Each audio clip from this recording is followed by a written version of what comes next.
What's going on, guys? Welcome back to the You Know Ball Podcast. I am your host, Trill Bro Dude, and today we are very excited to have in the house a huge Knicks fan from the Blowback Podcast, Noah Kulwin. What's going on, Noah? Hello, how you doing? Doing well. I wanted to have you on specifically because I think today we need to psychoanalyze the New York sports mind, which is it's a little bit of a new phenomenon to me because it feels like the Knicks fell out of like being a good team during the rise of like stan culture and toxic internet personalities, and now it's like returning to the forefront right now. And this team right now is probably the most confounding team in the NBA to me because I think this is the most talented Knicks team in 30 years, and everyone seems to hate them. Yeah. I don't disagree with any of that. I think it's very funny. I will say, I think that like New York Knicks, like fans on the internet, they should be put to death mostly. Like they're like a really like low class like type of person. And I love the Knicks, and I love MSG, and I love going to games. But I am willing to like, you know, I'm willing to concede that like, yeah, like listen, like this is a group of people who are like who will argue till they are blue in the face that like Tyler Kolek would have been like a difference maker this season, like if he got minutes. You know, there's like it's sicko doesn't begin to describe it. Oh yeah, definitely. This is like Hills Have Eyes family territory. So except it's like obviously in like the, you know, cultural mecca of America. It's a contradiction. You know, Sure. like life is full of them. But yeah, and then also, yeah, I agree with you also about the state of the team, just that it is objectively, like if you look at the paper and if you crunch the numbers on it, it's like this is a team that people should feel way more confident about than they do, and the results on the court kind of back up the skepticism. So it's like, well, what is the difference there? And it remains an enduring mystery to me. I cannot posture as like I have observations, Sure. but I don't have anything approaching like a credible theory of the case yet. So the thing is with this team is that when I just looked on paper and I looked at the Pistons versus the Knicks before this series, I was like, one of these teams starts like 4 all-stars or near all-stars, I would say, in terms of impact on the court. And the other team is playing Tobias Harris and Malik Beasley like big minutes, which was the 4 all-stars thing already. You don't have to. What's that? Say it again. You already said the 4 okay, all-stars gotcha. thing. Yeah. In this series so far, Tobias Harris is making me look very dumb. I was gonna say that you're coping, quite frankly. Well, he had the vintage Tobias game 1 where he had scored 22 points in the first half and then finished with 25. Well, it's a good question, which is like how much of this is like is Tobias Harris really like making everybody put respect on his names, or the Knicks fucking up? And like I'm inclined to believe the latter, which is that like you have. I mean, I read there was a good article in The Athletic that kind of like sort of it was a bit dry, but it like summed it up on just like, yeah, like more or less like they're not like doing anything with like Towns on the perimeter. They're not giving him the ball any. Like the Stephen A. Smith like meme, like, oh, like Towns, like you got to step up, whatever. Like it's kind of not his problem because the ball wasn't really going his way. So there's to me there's like a kind of interesting like it's to me like actually like that game too was like a really credible example for like people like for the haters, you know. It gave the haters ammunition very credibly. I don't know if you saw it, but Draymond Green actually inspired him in game 1, and that's the only reason that he balled out. Imagine being such a narcissist that you're like me talking shit on Karl Anthony Towns after like, I don't know, one of his family members died. Mm-hmm. That's why he played well in game 1 and no other reason. I do love the Draymond, like he's the king of double down. He really is like a guy very well suited to the moment. He's a heel in a world of heels. He understands what I understand, which is to be a media creature. There are 2 things that you absolutely must have. The first is a complete vacuum where shame should go. You have to be willing to, when you are at your most low and most embarrassed, be willing to push through. And I love that about Draymond, that he will never say, I'm sorry about fucking anything. Awesome. Rule number one of being online: never acknowledge your but L's. he gets rewarded for it. Like he's in the Kia Telluride commercial, you know. He's like the other Splash brother, like left the Warriors. He's the survivor. He's DPOY. You know, like it's all. I think that it's like he's a bad yeah, he does like all of like the bad guy things. And it works out for him, you know. I assume he's like a Hall of Famer, right? Oh, 100%. Oh yeah, definitely. Yeah, like it's it's like it's awesome. I hate it. But sure. like I have to hand it to ISIS. Yeah, exactly. Or the IDF in this case. You saw the photo. Same difference. Yeah.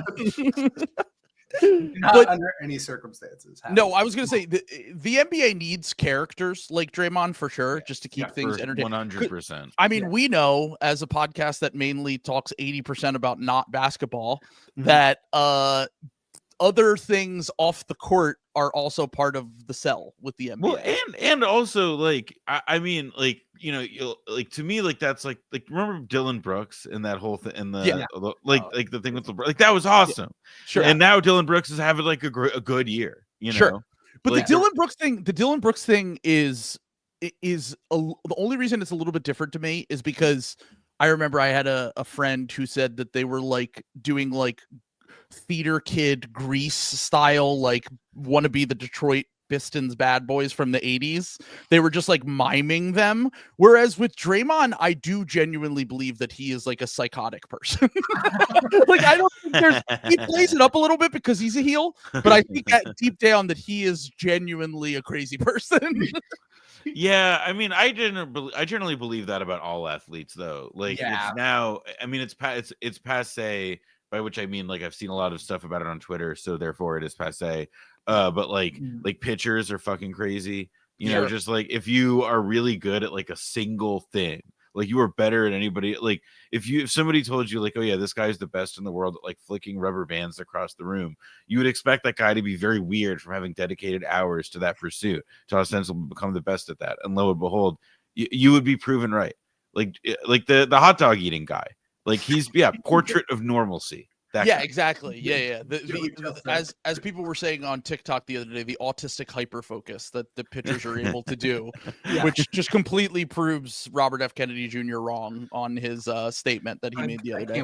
I can't believe he was wrong about something. That's crazy. He's Yeah, so many good ideas. Unlike him.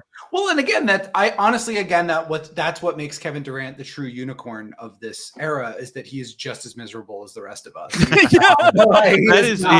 I totally agree with that. KD is too self-aware and Draymond isn't self-aware at all, which is probably why they had a falling out. I could see how they have like clashing person. I mean, if we are ever so graced to get the documentary about that, it would literally be a movie. Yeah, like that would be. I would love to know what that was like. I'd love to get a peek behind like the Wizard of Oz that is like Steph's like personality and kind of see because I feel like I don't really know. You'll never see it. What Steph Curry. He's too manufactured. He's a good example, I think. And he's not the only athlete like that. Like I think there are people who are because also Steph is like incredibly overexposed at the same time, right? Yeah, like he's a great media figure. Like he's like a Disney character.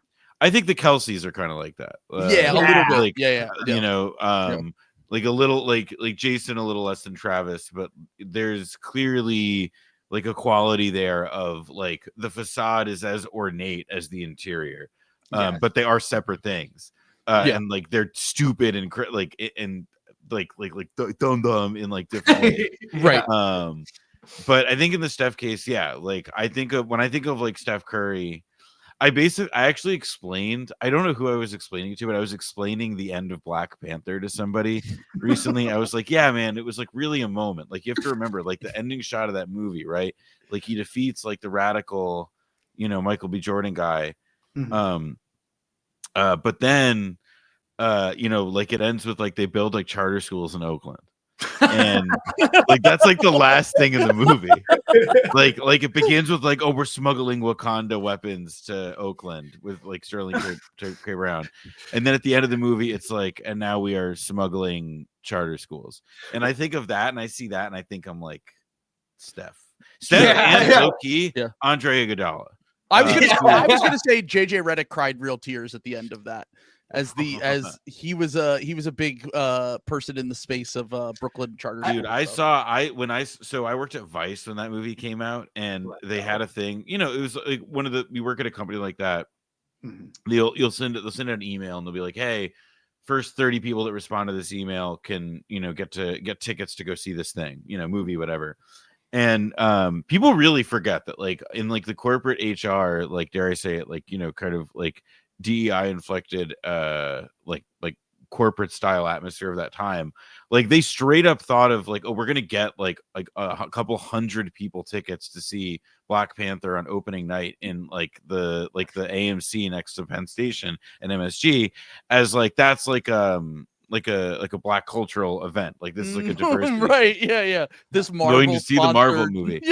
Yeah, and like, you know, to be clear, like it was like in the theater, there were a lot of people wearing dashikis and what have you, but it was like a very like surreal experience to have that with like the Vice contingent attached. What a time! What a weird time. Exactly, like 7 years ago, not even that long ago. No, not it even feels like a long lifetime ago. I wonder if you, like, now that we've like laid this out there, I wonder if you just approach Jordan Peele about like remaking that movie now, and he just remakes it exactly like that, but it's like, and the exact same beats of the movie happen, but it just like it's like a horror. Yeah. At the end of the movie, it's like, no, Killmonger lost. They built the charter schools.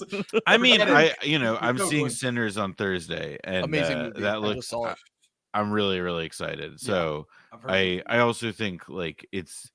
I will say I generally adhere to, like, I'm not going to try and read that much into the Marvel movie. I think that way, like fucking, like, there be dragons, you know. Right, exactly. Yeah, the Marvel movies, I'm glad culturally we kind of like got past that, because that was like pretty weird to like in like 2017 to like be looking around like, so you like this? Really? Okay, you're serious about that? Anyway, but anyway, the Knicks. The Knicks. We tend to do this. Yeah. I was gonna say the thing that I've been trying to figure out over the last week, because I've become kind of a little bit of an enemy in the Knicks Twitter space right now, because you're watching a game and you just tweet something. Obviously, the Sixers and the Knicks played last year in the playoffs. Mm-hmm. I'm not bitter about it at all. I'm actually totally fine. Think about it. I never think about it. I never think about how this is possibly the last moment we ever could have had to win a title. I never think about the end of game 2. I never think about the end of game 6. I'm just a normal guy that lives his life. When I was staying with Trill, I didn't wake up at 3 a.m. to him just in the other room, carving runes into his arm and watching cursing Jalen Brunson and Josh Hart's name. Yeah. Doing like the Nosferatu like flesh contact thing, like sleeping on the ground. Yeah, Trill straight up looks like Reggie Ledoux from True Detective. I was gonna say that's just what you do when you're in New Orleans. That's a normal thing that people accept there. So,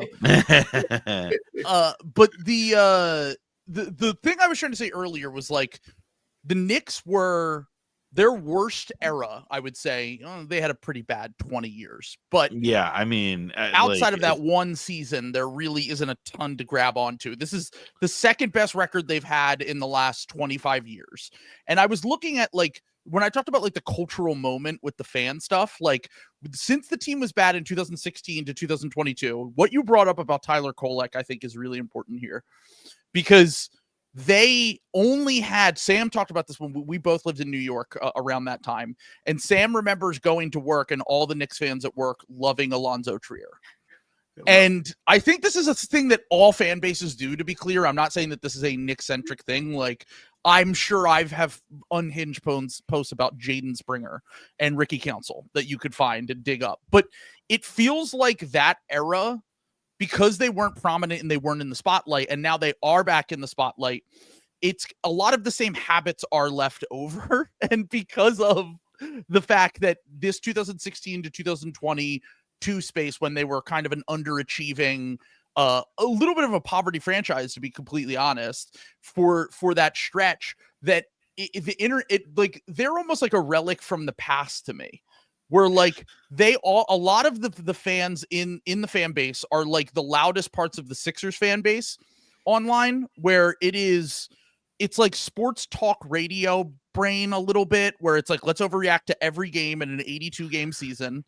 Let's like get mad at all of the individual players. Mikal Bridges is like the target this year. Oh yeah, no, Mikal Bridges is getting like he's getting like totally like dragged through the fucking mud.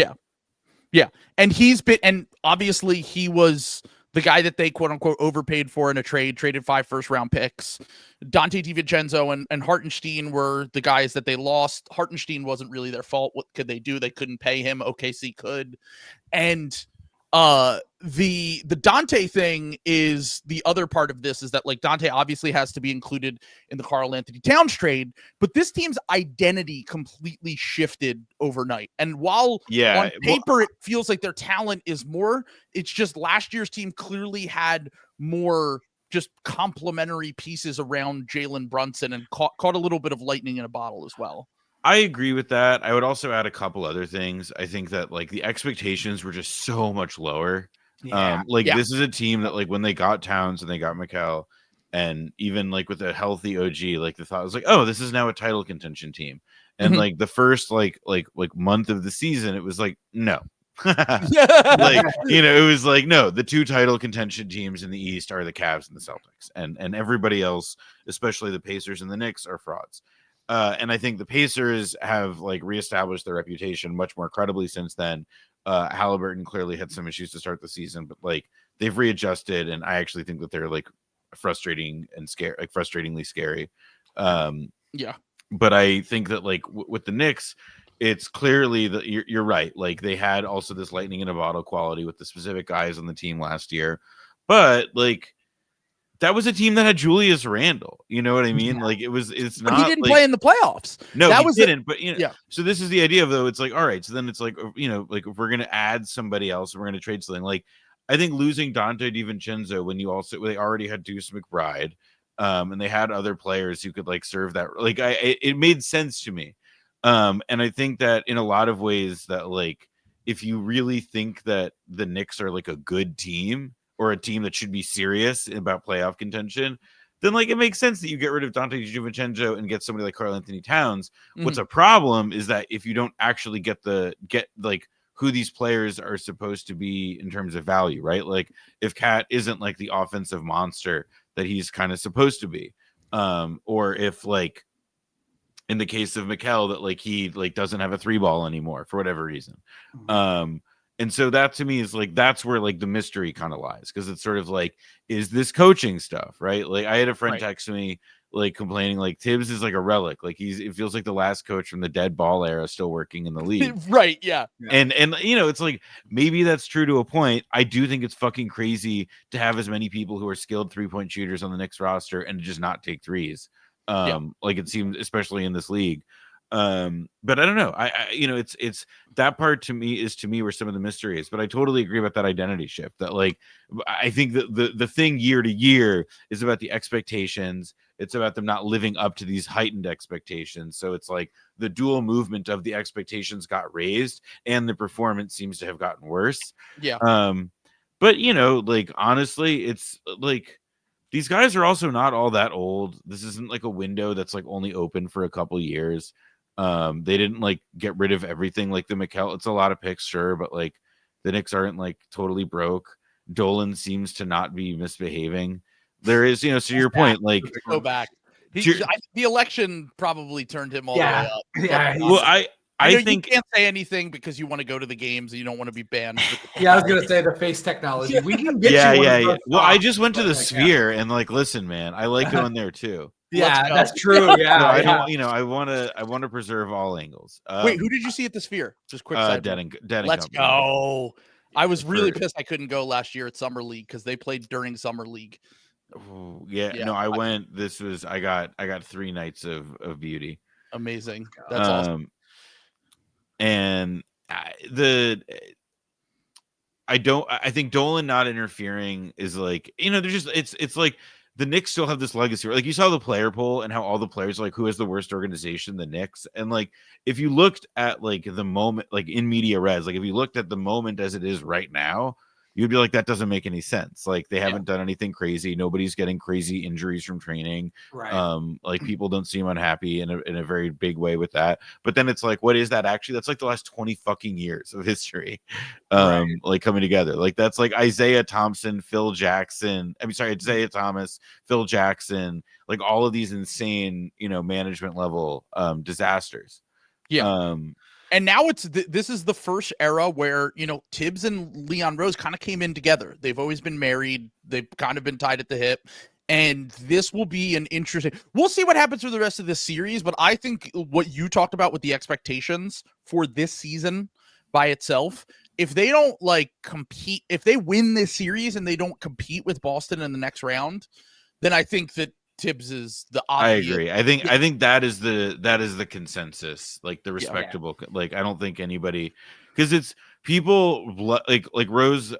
He's built like a really good roster. He got Brunson on a discount contract. I still hold. I think like, and I've said it enough in public now that I think I'm past the point of risking speaking it into existence. Like I've already thrown that gauntlet, but I still think that like there is got to be some like, look, we live in Nico Harrison land, right? Okay. Yeah. Sure. We live Everything in is Nico world. permitted. Yeah. Yeah, Adam Silver might be pulling precisely. some levers. So this is not a thing I'm saying I want to happen, because I do think this would ultimately be destructive.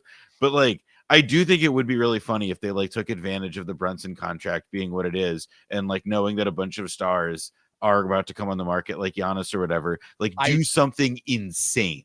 I don't know what. I don't know what. I said on the podcast, I said, what if Jalen Brunson's the best player the Bucks can get for Giannis? What do the Knicks do? Because I think that they'll be able to get away with not trading him. But even if they don't go for Giannis, but I agree with that logic. Like I do think that like if the Knicks were willing to be as thick, like as I mean, it would be cold. It would be. I think it would probably be a stab in the back moment for sure. It would be like it would be, and it would be like a stab in the back for obvious gain, right? Because like the Luka thing was a stab in the back, but it was like a stab in the back while then like falling on your other knife. Right. Anthony Davis understood that. Well, that's what I was just gonna say though, because you don't want to like. It would be revolting to root for a franchise where they traded their MVP. I would be so small point guard to try to like improve the roster. I mean, it's a great like if I were making a pilot for a series about like a sports agent who's just like the most hated guy, it would be like the guy who engineers that. Or like a team president, like it would be from the Ari Gold of sports. Basically. Yeah, exactly. Like it would be really like that would be like vile figure. Let's just make up a name for this character. Let's just call him like Danny Ainge as a placeholder. Let's pretend that a made up name for this character. A demon. Yeah, he's got like some sort of strange religious belief. Let's just say Mormon. And like he just he leaves to go run it like his righteous gemstone compound where he's doing feeder money programs into BYU. It's fine. AJ Dynasa would or I always say his name wrong. I don't care. AJ would have wanted to go there anyway, Sam. That's true. So I think we'll get to the actual series in a second, but like while we're on this like fantasy space stuff, like I don't think that we're going to learn. I don't think I'm happy to be proven wrong. I would love to be proven wrong in a positive way, but I don't think that we're about to like get proven. We're about to learn that the Knicks are a different team in this series or the series with the Celtics than they were in the regular season. Like all of the indicators, like that they couldn't beat a top 10 team with any real consistency, is like they just sort of point to that as the case. Yeah. Sorry, go ahead. But the question then to me is like, all right, so then that as it may, like, what do the Knicks do from here? Like, is actually Tibbs the issue? Like, do you guys think that really it is like, oh, there is like a coaching ceiling that they have with this guy? Or is it that like this roster has like issue X and they've got to make a maneuver to get player style Y to figure it out with, the resources they have? And it's kind of funny because like the night I went back and I listened to the night the Knicks made the cat trade when like Trill and I were here at like 1 a.m. Trill literally fucking walked back from the fucking being out. Yeah, I was drunk. You were drunk. I was high. We were just kind of fucking going for it.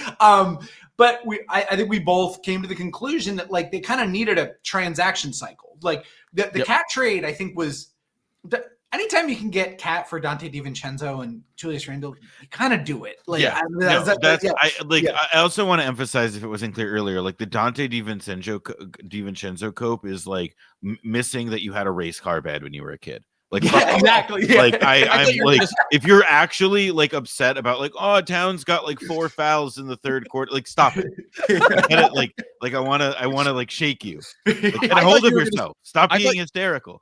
I thought you said race card. I was like, because he's Italian in New York. No. I sleep in a big bed with my Josh Hart. Yeah, precisely. I think that they make that trade. I think where they got a little bit out ahead of their skis was just you end up making that Mikal Bridges trade for that enormous price. Hot hand. He had the hot hand. Leon Rose touched into something for years where he was just making every right move over and over and over and over again. He might have overextended himself a little bit this last offseason, but I don't think that it makes it so that this team is like unrecoverable. Also, I agree. And also like the Bridges stuff is like, he's like a very streaky player, etc. Yeah. But like, he hasn't been the guy who the Knicks have like wanted him to be for that price, etc. But he's been like defensible, and also there's like reason to expect that like he can improve or get better, or like if they scheme differently. Like a lot of it is that he doesn't get like he's clearly not in a rhythm with everybody. I mean, I don't know. I thought the thing that really struck me, the real actual bad sign from this season, like the only moment where I was like, is something up? Because, you know, it's like one thing if your team doesn't perform great on the court, but like there's no gossip, no drama. But it was when Mikal went to like the New York Post to say Tibbs is playing us too much. And like, I thought that was like, that's kind of weird, but that there was no big blowout afterward or anything like that made me think like, all right, they handled it. And the minutes changed. Like, I think that the Tibbs stuff, like minute stuff, they got a roster, like Rose built a roster that mostly can handle that. Like the wear and tear stuff is not an issue this season. There've not been any major injuries.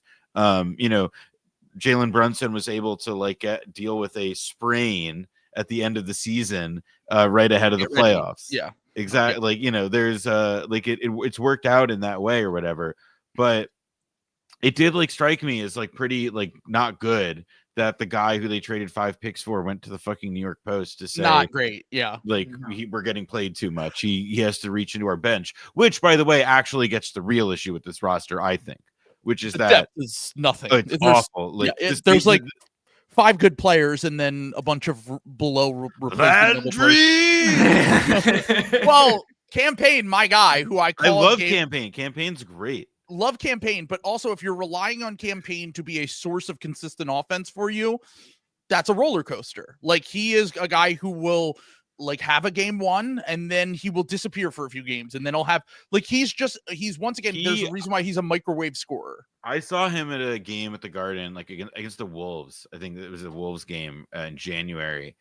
And he got like 7 points in like 4, like just a couple. He's electric. Like, he's and his, you know, he's that goofy looking shot. Like he's wonderful.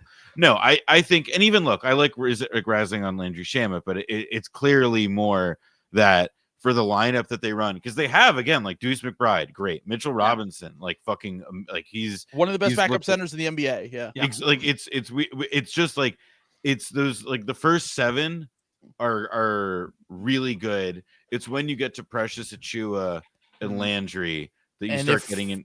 You have Mitchell Robinson as your backup, you're probably going to have to tap into those guys a lot because he's not available all the time.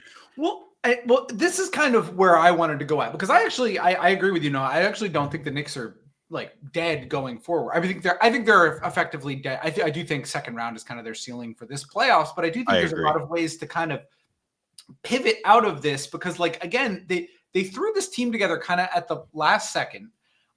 Tibbs very famously, you know, while we're talking about all of these players that like, you know, we know are bad, Precious Achiuwa, Landry Shamet, guys who've gotten a lot of like rotation in the league. But what Tibbs doesn't really do that some of these other coaches do. And, you know, you can kind of argue about semantics about whether that is Tibbs is forced to do this or not, is he doesn't get into his deep bench guys. And I think that's what can really change the fortunes of a team, especially a thin team like the Knicks, is if you play some of these like really deep bench guys, 10 to 15, and one of them pops, and all of a sudden you've got like a Quentin I agree or something like that. Like, you know, like, and maybe that is how they, if Tibbs does get fired, maybe that is how they kind of look at some of this stuff and, you know, take a look at, you know, that's how they explain it to the fans. Like, look, we as a front office believe in some of these guys at the end of our bench. Tibbs wasn't using them right, yada, yada, yada. And the other thing too is like Mikal Bridges, like the fit, you've talked about like how Mikal Bridges, like, you know, he's kind of been streaky, but like it's probably not as bad as it thinks. Like that can also just be like him finding his place. Another thing is if what we're talking about where there's a cold Jalen Brunson style trade that for a giant big star, that can also kind of switch up like the floor geometry and can kind of return the Mikal Bridges that we saw like for the Nets. Like well, that's what I've been wondering about is how much of this is Tibbs and how much of this is Jalen Brunson's playing style. Because Jalen Brunson is one of the few players in the NBA who is an electric elite scorer that is not, he's a good passer. I wouldn't say he's like a James Harden, Luka Doncic, Trae Young level passer. And historically, we've talked about this. Will, our friend Will, who's a Nets fan, has said pretty much for months that like, the thing with Brunson is that he's going to give you an amazing floor because his ability to create for himself and his ability just to draw contact in the paint, and he's so creative. But also, if he's not that Luka Trae level passer, when you run a helio offense through a guy like that, where he is like the main hub, and his playmaking isn't elite, combined with the fact that last year they were able to get second chance opportunities over and over and over again with their offensive rebounding with that would lead to threes on the perimeter sometimes. It's one of those things where like Jalen Brunson might give you like this floor that probably gives you 50 wins and gets you to the second round. Does it cap you at that just because eventually you either run into a team that can defend him capably, or you run into a team that just has a better player or better players, plural, that obviously right now they're playing a team that they should just be taking care of. I think the fact that they've been outplayed 7 of the 8 quarters, I think speaks to a larger problem with the team and kind of these things that there have been signs all throughout the season. But I wonder, like it wasn't every game, but there were a few games when Brunson was out and they shot like 45 threes a game. Like, I wonder how much of it is Tibbs, how much of it is Jalen Brunson, and can you balance the two with a new head coach if you get rid of Tibbs? That's a good question. I think it's also like to your point about like Brunson's playing style. Like I think the evidence is also just sort of evident in the Cat problem, which is that you do have this other guy. Like there is a number 2 option who can create his own shot in a number of different ways from a bunch of different places on the court in a number of different situations. You know, transition, whatever. And you're not like doing it. It just does not seem that like, aside from like working on, working off the screen for Brunson or whatever, like there's not a whole lot of creativity, and it's practically, it's a joke at this point, how few threes he's taking for how good he is at Wolves fans have been saying this. They're like, there was like 1 or 2 years where Cat shot like a crazy volume from 3, and they were some of the best years of his career. And then he just kind of, the thing with Cat is that he is one of the most frustrating players in the NBA just from like a neutral perspective, because he has all the talent in the world, and he's one of the few players that I think that the highs justify some of the lows and the slumps that he can go through. But at the same time, like, he makes me mad because sometimes he justifies the boomer talk radio stuff. Yeah, where it's like, why is Tobias Harris pushing you off your spot in the post? Well, you're 300 pounds. Like, well, that's, and you have like fucking like 5 inches on him. Exactly. Like, I think to me, a lot of that though is like, why is he not doing that? And it's like, well, like on some level, like he should be figuring out that that's a problem. On the other hand, like, why is the coach not screaming at him, beat the fuck out of that guy? Yeah, like, that's literally, like that's where thing. And so this is where I'm like confused. Like things don't act like, it's not like a lot of the other coaching situations, I would say. And, sometimes it's a lot easier to tell what's going on when like something stinks. It's a pungent with a lot more clarity, right? Like the Suns, it was kind of clear that like what Budenholzer's issues were. Like everybody hated him, he hated them. He wanted a retirement package. And he had like the Bradley Beal problem. Like it was all these different things. And you look at, I mean, a lot, even the Taylor Jenkins firing, like the timing is weird, but like it's not mysterious or whatever. I think a lot of like the Knicks stuff to me just doesn't have like a ton of clarity. And maybe it's because Occam's razor, it's not that complicated. It's just that like the things aren't adding up, both in the on the fact that like Brunson is not a distributor and they've not found ways to like get the ball around like they need to. Or it's that, like the whole scheme with these guys just like doesn't make sense. And like he's not capable of like working them into shape for it anymore. And he's been there for a long time. Like it's a tenure. Everybody talks about it very praisingly how long he's been there, but like I do think that like most other franchises haven't worked that way for a reason, and it's not because they're stupid and dumb. It's because like Spo and Steve Kerr and like the regimes that hired them are like singularly competent and also have like a different organizational approach than, for example, like 30 other franchises. Yeah. Well, and also it just gets tough for those guys. I mean, Brad Stevens walked away from it, and like that was like getting stale. He was like one of the better coaches in the NBA. Like Jonathan Kuminga was like pulling power plays, fucking Littlefinger style on Steve Kerr in the middle of the season, being like, "I'm too good for this shit." Like Spo, like LeBron tried to get Spo fired like days into fucking like them being with them. So like these guys, like I think it's like a pretty common like sentiment that like the coaches like grade on guys. It is kind of authority, and I think sometimes like, if those guys are getting like tuned out, or if like, especially when things aren't going well, because I think everyone's willing to kind of put up with like bad situations. If like everything's going well, it's like, okay, fine, fuck it, we're winning, I don't care. Like I forget, was it you guys or the Nothing But Respect guys who were talking after the like the Mike Brown firing from the Kings about how essentially like there's like the top 5, like not 5%, like the top 5 guys in the NBA are like coaches who will like qualitative, like they'll win you games. They're like, they're difference makers. And then you have like 20-ish other guys. And then you have a few guys who will lose you, who will, make it worse. Yeah. The large, that's been my whole thing, is that like when I say coaching doesn't matter, I don't mean that all coaches are like like completely replaceable. I think there are exceptions. You have the elite ones. You have like Spoelstra, Steve Kerr, JB Bickerstaff, Joe Mazzulla.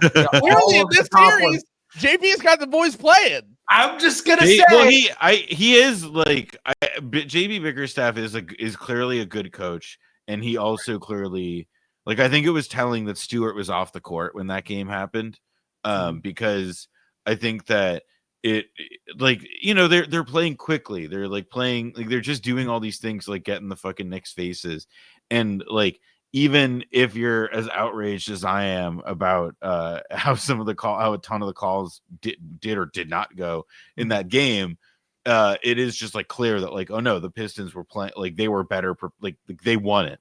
They won. They just straight up.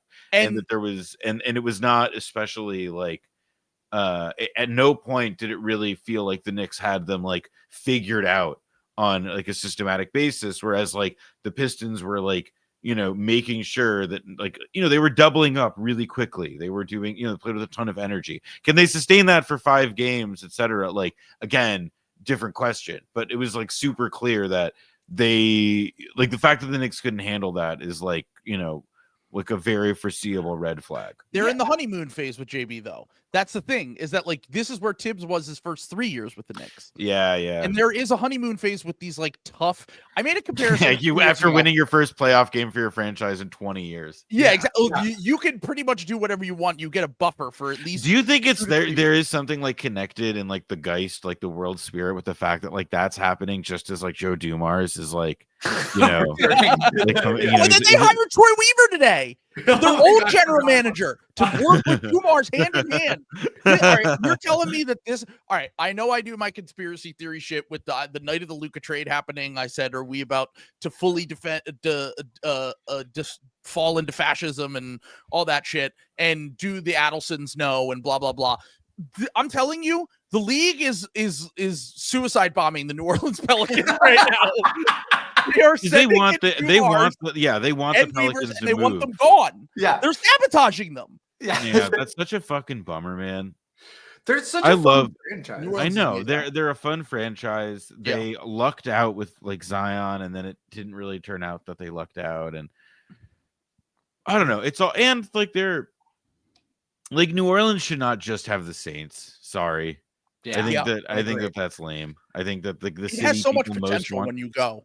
Like it really does. Like there's so much potential in New Orleans to have a great basketball team and have an awesome culture. And we were at what was probably the worst NBA game of the year, I would say, just in terms of like sheer name ability. Like Elfrid Payton was on the court. And Marcus Bagley, not Marvin Bagley. Marcus Bagley. Marvin Bagley's brother was on the court. Like there was some shit going on when we were down there in New Orleans. It was just like the most. Well, weren't you like more or less courtside for like $10? Essentially, yes. No, they just like waved us through. Had to root on my boys to lose that night. You know? Couldn't miss it for the world. But Trill and I were talking, like it was loud in there, and like the smoothie cake obviously was like half empty, but like it was still loud. Everyone there was like into it. Like there's untapped potential there. Like it was a small minority of fans, but they were very passionate. I will say, like it was like they were like they were very into that game. But the thing that I was trying to say here with the coach thing, and I think Tibbs, Nurse, a few guys fall in, JB Bickerstaff, they fall into this bucket of a few years ago. Sam, do you remember when I made the comparison between Chris Paul and like a dictator like Pinochet, where like they install him and the line goes up on graph for a year and everyone's happy and everyone's like, he's the greatest thing that's ever happened to us. And then over time, everyone's like, let's get fucking Chris Paul out of here. He's a psycho. Like, I know he like did good for us for a little bit, but like he's fighting with our other best player and he just wants to be a control freak and control everything and throw people out of helicopters. Yeah. And now it feels like with these hard-nosed coaches, it feels like they have just an expiration date. Like they're great for instilling a culture and for taking a bad team and making them competent. But the next level is the level that you need to get to. And as great as Tibbs is, and I won't pass judgment on JB Bickerstaff yet because I don't know him like that. But I do think that like Tibbs, who is like also old, like let it be said, like he's old by the standards of NBA coaches now. And he has been for probably like 5 years. Like when he got to the Knicks, he was at like the beginning of an age when like most of them kind of cycle out of the league, unless your name is like Popovich. Yeah. And so in general, I think that all of that tracks. And look, like the alternatives to this, like I brought up Popovich, like the Spurs, sort of had, I think, like kind of like they played StarCraft on the plane. They weren't like it was like they were. I think that the current construction of the Knicks locker room is not like that, but it's not totally different. And that like part of why they've even gotten this far with Tibbs over this many years, and like why it's worked out this long, and they've been able to consistently raise expectations until this point, is because like it is, I mean, like they have like the whole Villanova thing, and that like when they cycled out Dante, they didn't just bring in anybody; they brought in the other guy. It's all, and now they're all in the AT&T commercial together. Yeah, with Wiz Khalifa playing, it's amazing. My favorite commercial. I think what you're saying is that if you want to build a culture of winning, you need to have podcasters involved. Yeah, correct. Right? I mean, look, they started the podcast. I can't stand player podcasts, man. They drive me insane. I won't stand for the slander. Podcast P, RIP, RIP to the creator. The Paul George podcast, though, is like, okay, this is the difference, right? Like, okay, there's player podcasts, right? And I'm talking about like the podcasts of like active NBA players who matter, who Yes. and no offense to Paul George, but like he like literally stopped doing his podcast at the precise moment when he like stopped mattering. He's You the know, he was funniest like, guy. he's like, I'm gonna so lock funny, in, dude. and then it's just like he locked in on sucking. No, he played 5 games and then they shut him down for the rest of the season. Yeah, exactly. Like it doesn't, it doesn't matter. He's like literally fucking like Charlie Brown. It's awesome. He's so like funny. the Charlie Brown of the NBA. He always makes the wrong decision at like the absolute wrong time. I'm, like it's I'm awesome. watching Kawhi go off the other night, and instead of just people being like, "How amazing is this performance by Kawhi?" they're all posting a clip making fun of Paul George, saying that they should make the same amount of money. I'm like, God damn. That sucks. I mean, Kawhi is also like another really good example though of having seen him he's the player. I wish that they had an award for guy you most forgot was him. Yeah. Like he I saw Knicks lose. I saw the Knicks lose to the Clippers in LA, and they like it is like really crazy how how good and wonderful he looks, and how much I miss seeing his game on a consistent basis. You forget that he's like, oh yeah, he like should have won Russ's MVP. I forget about that sometimes. Like he's probably, if you were to compare, if you're comparing non-MVP guys who haven't won MVPs, he's the greatest riser of the last 15 years in the playoffs. Like multiple finals MVPs, insane efficiency. It feels like in third and fourth quarters, his mid-range shot never misses. And yeah, he's crazy. One of the things that's so amazing about this is like, if they talked about it on Bill and Zach today, but like if you go back like his last like 8 playoff games, the stats are off the fucking charts, but that's over the course of like 5 years because he's only played so few playoff games due to these injuries. And I don't want to do the fell for it again award here because he's now, if he plays this next game, this will be the most that he's played in consecutive playoff games in 4 years. But the thing is that like there is this thing about Kawhi where like when he's on your team, you feel like no matter what, you have a chance. Like even the Nuggets, I know they're having a weird year, but like they're in Denver and Jokic is, coming off all these MVPs and should be the best player on the court. And like you said, Kawhi just stamped why he is him. They're lucky to not be going to LA down 2-0.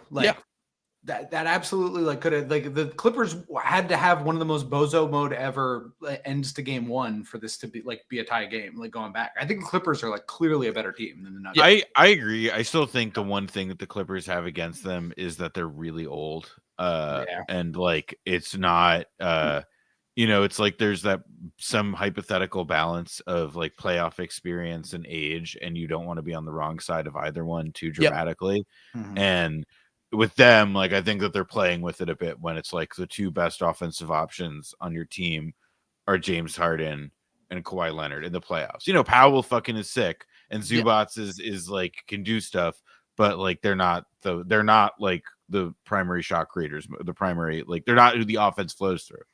They're on a balance beam right now. Like they're basically like trying not to go, you're trying to avoid, Harden getting exhausted and falling apart later in the playoffs like he's done in the past, and Kawhi's injury stuff. But for right now, I mean, there hasn't been a team for the llast 2.5 months that I think it's them and OKC have played, and we might get that matchup in the second round. Hopefully, we can get a little bit of health. I think Sam's Clippers prediction is like the result of like that's insane. Like I think you need to be institutionalized for that one.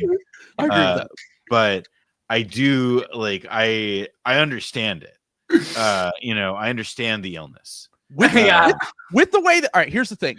It hasn't mattered in the Grizzlies Thunder series, but with the play that with the way that Shea has played, you have to say yet. Hasn't happened yet. Okay, go ahead. It has not mattered in the series.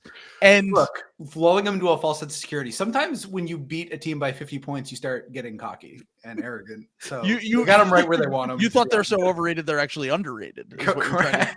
Correct.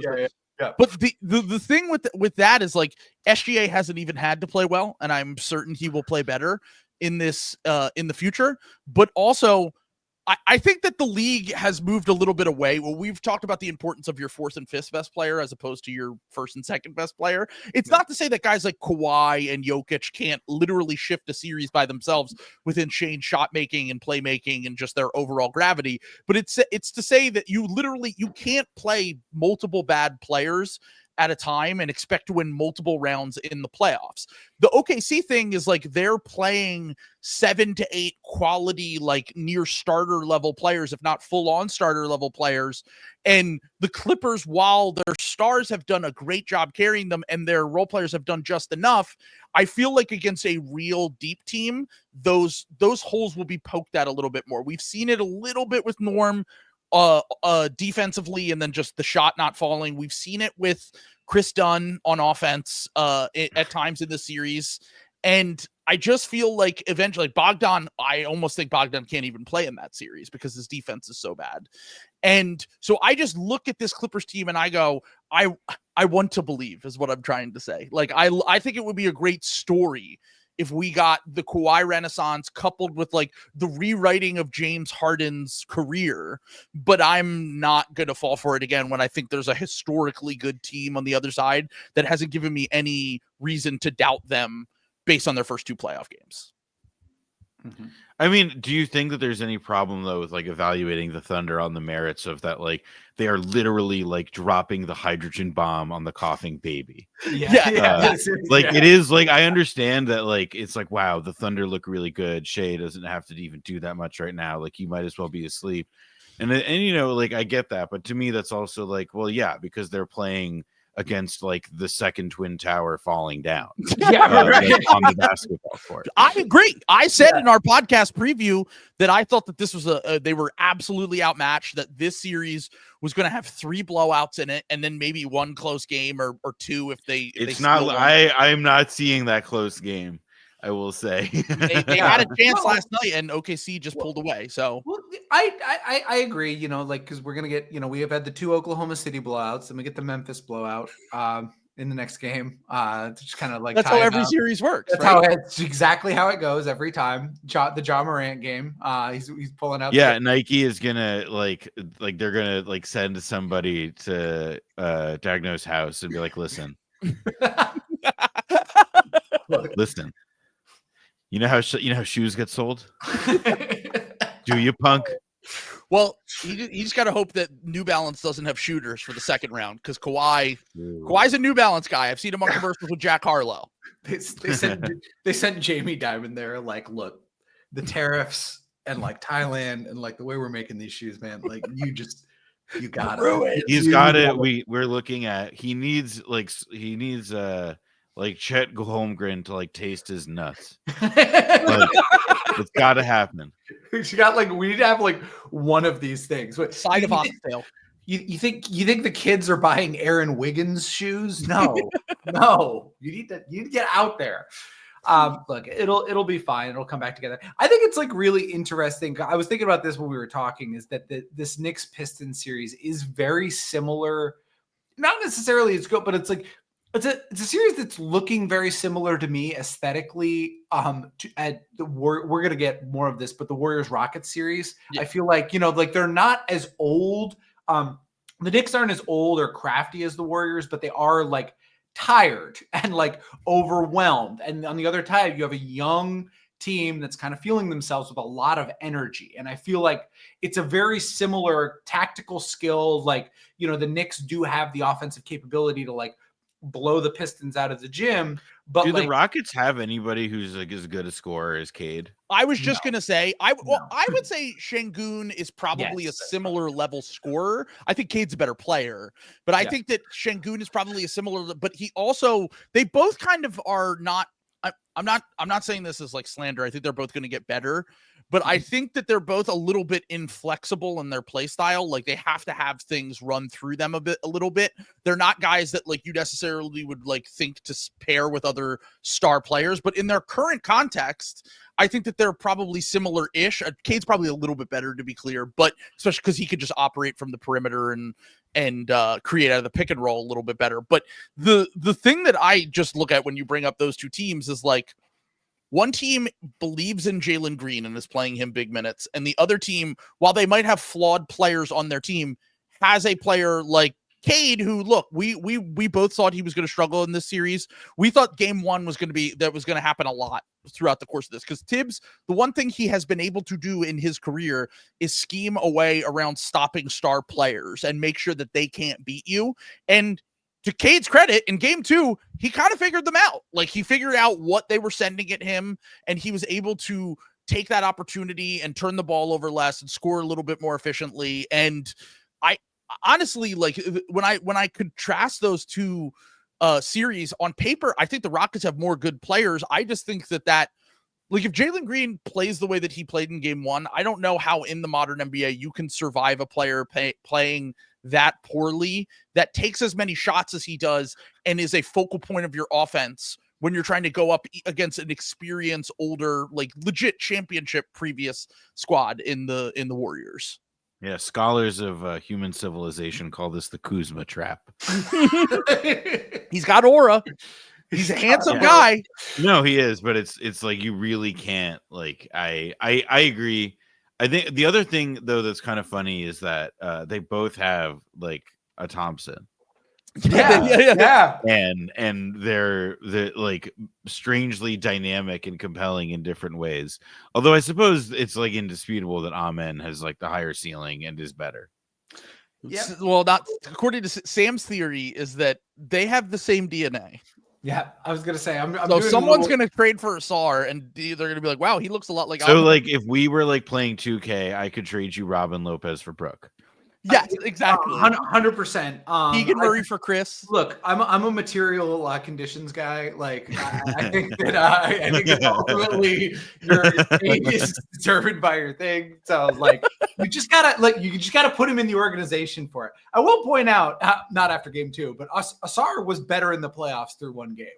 So yeah, I mean, Amen, that was a rare bad Amen game, but also it shows you that offensively, when you have the team that they have now, a lot of Asar's points came in transition, if I remember correctly. I think they just got out running more. Yes. And also Asar, like, in this game, like, he got fouled out, like Brunson. It was like Brunson is, like, probably one of the better in the league, if not the best in the league, at, like, baiting offensive fouls. And he, like, you put a rookie on him, or you let him come do on-ball rookie. Exactly. Like, that's just how it'll go.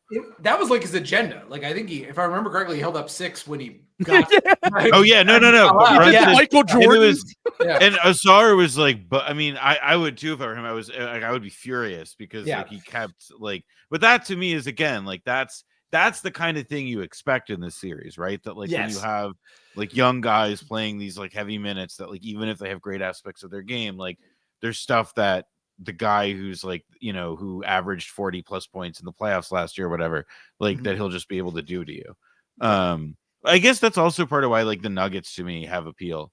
To your point earlier, that, like, these are a lot of guys who figured out a lot of stuff together. Like, the Bucks the Bucks had a chance at being like that, but by getting rid of Chris Middleton, like, whatever mojo they have no mojo anymore. That's one of the most, that is, like, the instant karma that we talk about on the podcast, where it's like, look, I don't care if Chris Middleton plays 21 minutes a game. You traded the second best player from your championship team during that run for one of the worst players in the NBA, who was having the worst the worst player in the NBA. He's having the worst season of his career. It's not like he was having, like, if you had traded for Kyle Kuzma 2 years ago, I would have been like, okay, Kuzma had a good shooting season. He was figuring out how to play a little bit more team style basketball. But the thing that I was, like, stumping for was, like, I think every year we should have a draft lottery for whichever team wants to be the worst team in the league. They just get to take Kyle Kuzma, and he has to go to them, and that's his role in the NBA. Wow. He's like an entertainer still. Kyle Kuzma to the Sixers? Yeah, he would have been a godsend to the Sixers this year. We would have not even had to worry about losing our pick if we had Kyle Kuzma. What are the odds that you lose your pick now? It was 65 to 35, basically. It's like a little bit lower than that, actually. But I'm going to be throwing up on draft. I'd say we'll be streaming for the draft lottery. It's going to be. We will be seated. Yeah, I was going to say I'm dispatching a team to remove all weapons from Trill's house before Only plastic knives and sorry, forks. we're with the Pennsylvania department that puts like corners on the edges of furniture, like little rubber things so that you can't hurt yourself there. We put plastic covers in sockets. I got the childproof things on all his like cleaning supplies. Before he even get there. Jesus Christ. Lauren, put the baby gate up so he can't throw himself down the stairs. Yeah, that will certainly. I figured I'm playing both sides on that though, because I figure it's either we lose our pick and I get a viral moment. It might be Bud Dwyer style, but content perspective. Exactly, that's what I'm saying. He'll be like that Turkish assassin at the museum. Standing in my living room, holding up Dewey above my head. Yeah. I mean, our Bud Trill like has a nice ring to it. Pennsylvania legend. Yeah. My mom worked with him, by the way. Really? Yeah, my mom worked for the Department of Treasury in Pennsylvania. Like at the time, our Bud Dwyer did that, and she knew him. Oh my God! Did she see it cut? Was it one of those things where she was like, "Yeah, kind of makes sense." Out, to be honest, she didn't. Not to me that she expressed, but the next time it's one of those things that you have to like ask like every few years about to remind yourself of the specifics. It's been a few years since I last asked, so I'll be like, "Hey, Mom, you remember the guy who was she in the building? What? I don't remember if I don't think she was present for it. Got it. I have a memory of her saying that much, but I could be wrong, and it turns out that it's like, oh yeah, I was in the front row. I'm like, what? Yeah, I got floor seats. Yeah, John Mayer was right there. I could see my sweat dropping off him. Our Bud Dwyer gave me my first gig opening for him. He taught me it was okay to be weird. Do you guys remember in like the 90s? I don't know if this extended over into the 2000s, but there were those VHS tapes that were like things you can't see on television. I knew someone who had one of those, and I went to their house and I saw the Bud Dwyer thing when I was like 9 years old. Oh my God. Wow. And it scarred me, dude. I was like, so now making jokes, I mean, it makes sense. We make jokes about everything, 9/11, Bud Dwyer, whatever. But I remember having like nightmares over that as a child, and I still get a little bit of a shock when I see the image on the timeline. Did your parents ever show you rotten.com? No, I've been on. I had people would do it at school where they would just pull it up. Like you would be looking away from your computer and they would just pull up like rotten.com, and then later it was rotten.com is, I believe, no longer exists. Good. Yeah, well, the funniest part is how my dad learned about it, which I'm pretty sure was from Imus in the morning. Don Imus before the Rutgers incident. Yeah. Because he also, people don't remember this. Like this is like lib lore, right? Don Imus, the TV broadcast of his morning show was like the morning show on MSNBC. That was on like when I was getting ready to go to school. Sure. Awesome. So I have like a lot of formative memories. I don't remember, just as I don't remember if my mom actually I remember I was not present for the slurs incident. Sure. Yeah. I didn't catch that one live. Well, I've talked about it that we have shock jocks don't really exist all that much anymore. They do a little bit on a local level. Well, they're just Republicans now. Yeah. Like it's just like it's like Tim Dillon or whatever. Yeah. I was gonna say, I feel like Corolla kind of like missed his calling with that. Like he's so low energy and so I guess that's true. Yeah, he was void of charisma. He doesn't. He doesn't have the quote unquote Riz like a Ben Shapiro or and like Tim's actually funny too, so he appeals. Like he's precisely but the racket is like to be the like to do Rush Limbaugh, like because that's what they're all doing, some version of. It's somewhere between Rush and Alex Jones. What Tim does, in like a performative style. And he's like he markets himself like really well. I mean, in a way that I think is like personally repugnant, but like the like the way I would think about it is that it's like, like the thing I'm thinking of specifically is that, did you see that video he did with Kevin Spacey? Yeah. We talked about Bill that. was just telling me about that because I didn't know about that. Yeah. I almost fell out of my chair when I saw that. Yeah, I was like, oh, cool. Like, you like literally make your money like making jokes about like the pedophilic elite or whatever. Right. And then you're handing him money directly. Yeah. It's just like this is like you are a comedian because this is all just a joke to you. I totally agree. That's like paying a cameo for Alan Dershowitz. I was just gonna say, yeah, I would never put myself anywhere near some sort of someone who was tied up in any pedophile business to own or make fun of another person. Anyway, it was only $100 to get Alan Dershowitz to say that James Harden and Joel Embiid shoot too many free throws. So I think that's fine. Actually, don't foul him. Don't foul him. I got Kevin. I paid Kevin Sorbo, the actor of TV's Hercules. Let's go. And God's Christian Not Dead. and God's Not Dead, a bunch of Christian movies. One of the greatest films I got of our him time. to wish Brendan. It was for Brendan's birthday, but I think I got it like I got him to say something about Islam, like praising. That's the short version of it. Is that I thought of something about Islam to get him to say, and he did it, and it was really funny. I've also I got Little Carmine. He was actually pretty affordable. And awesome.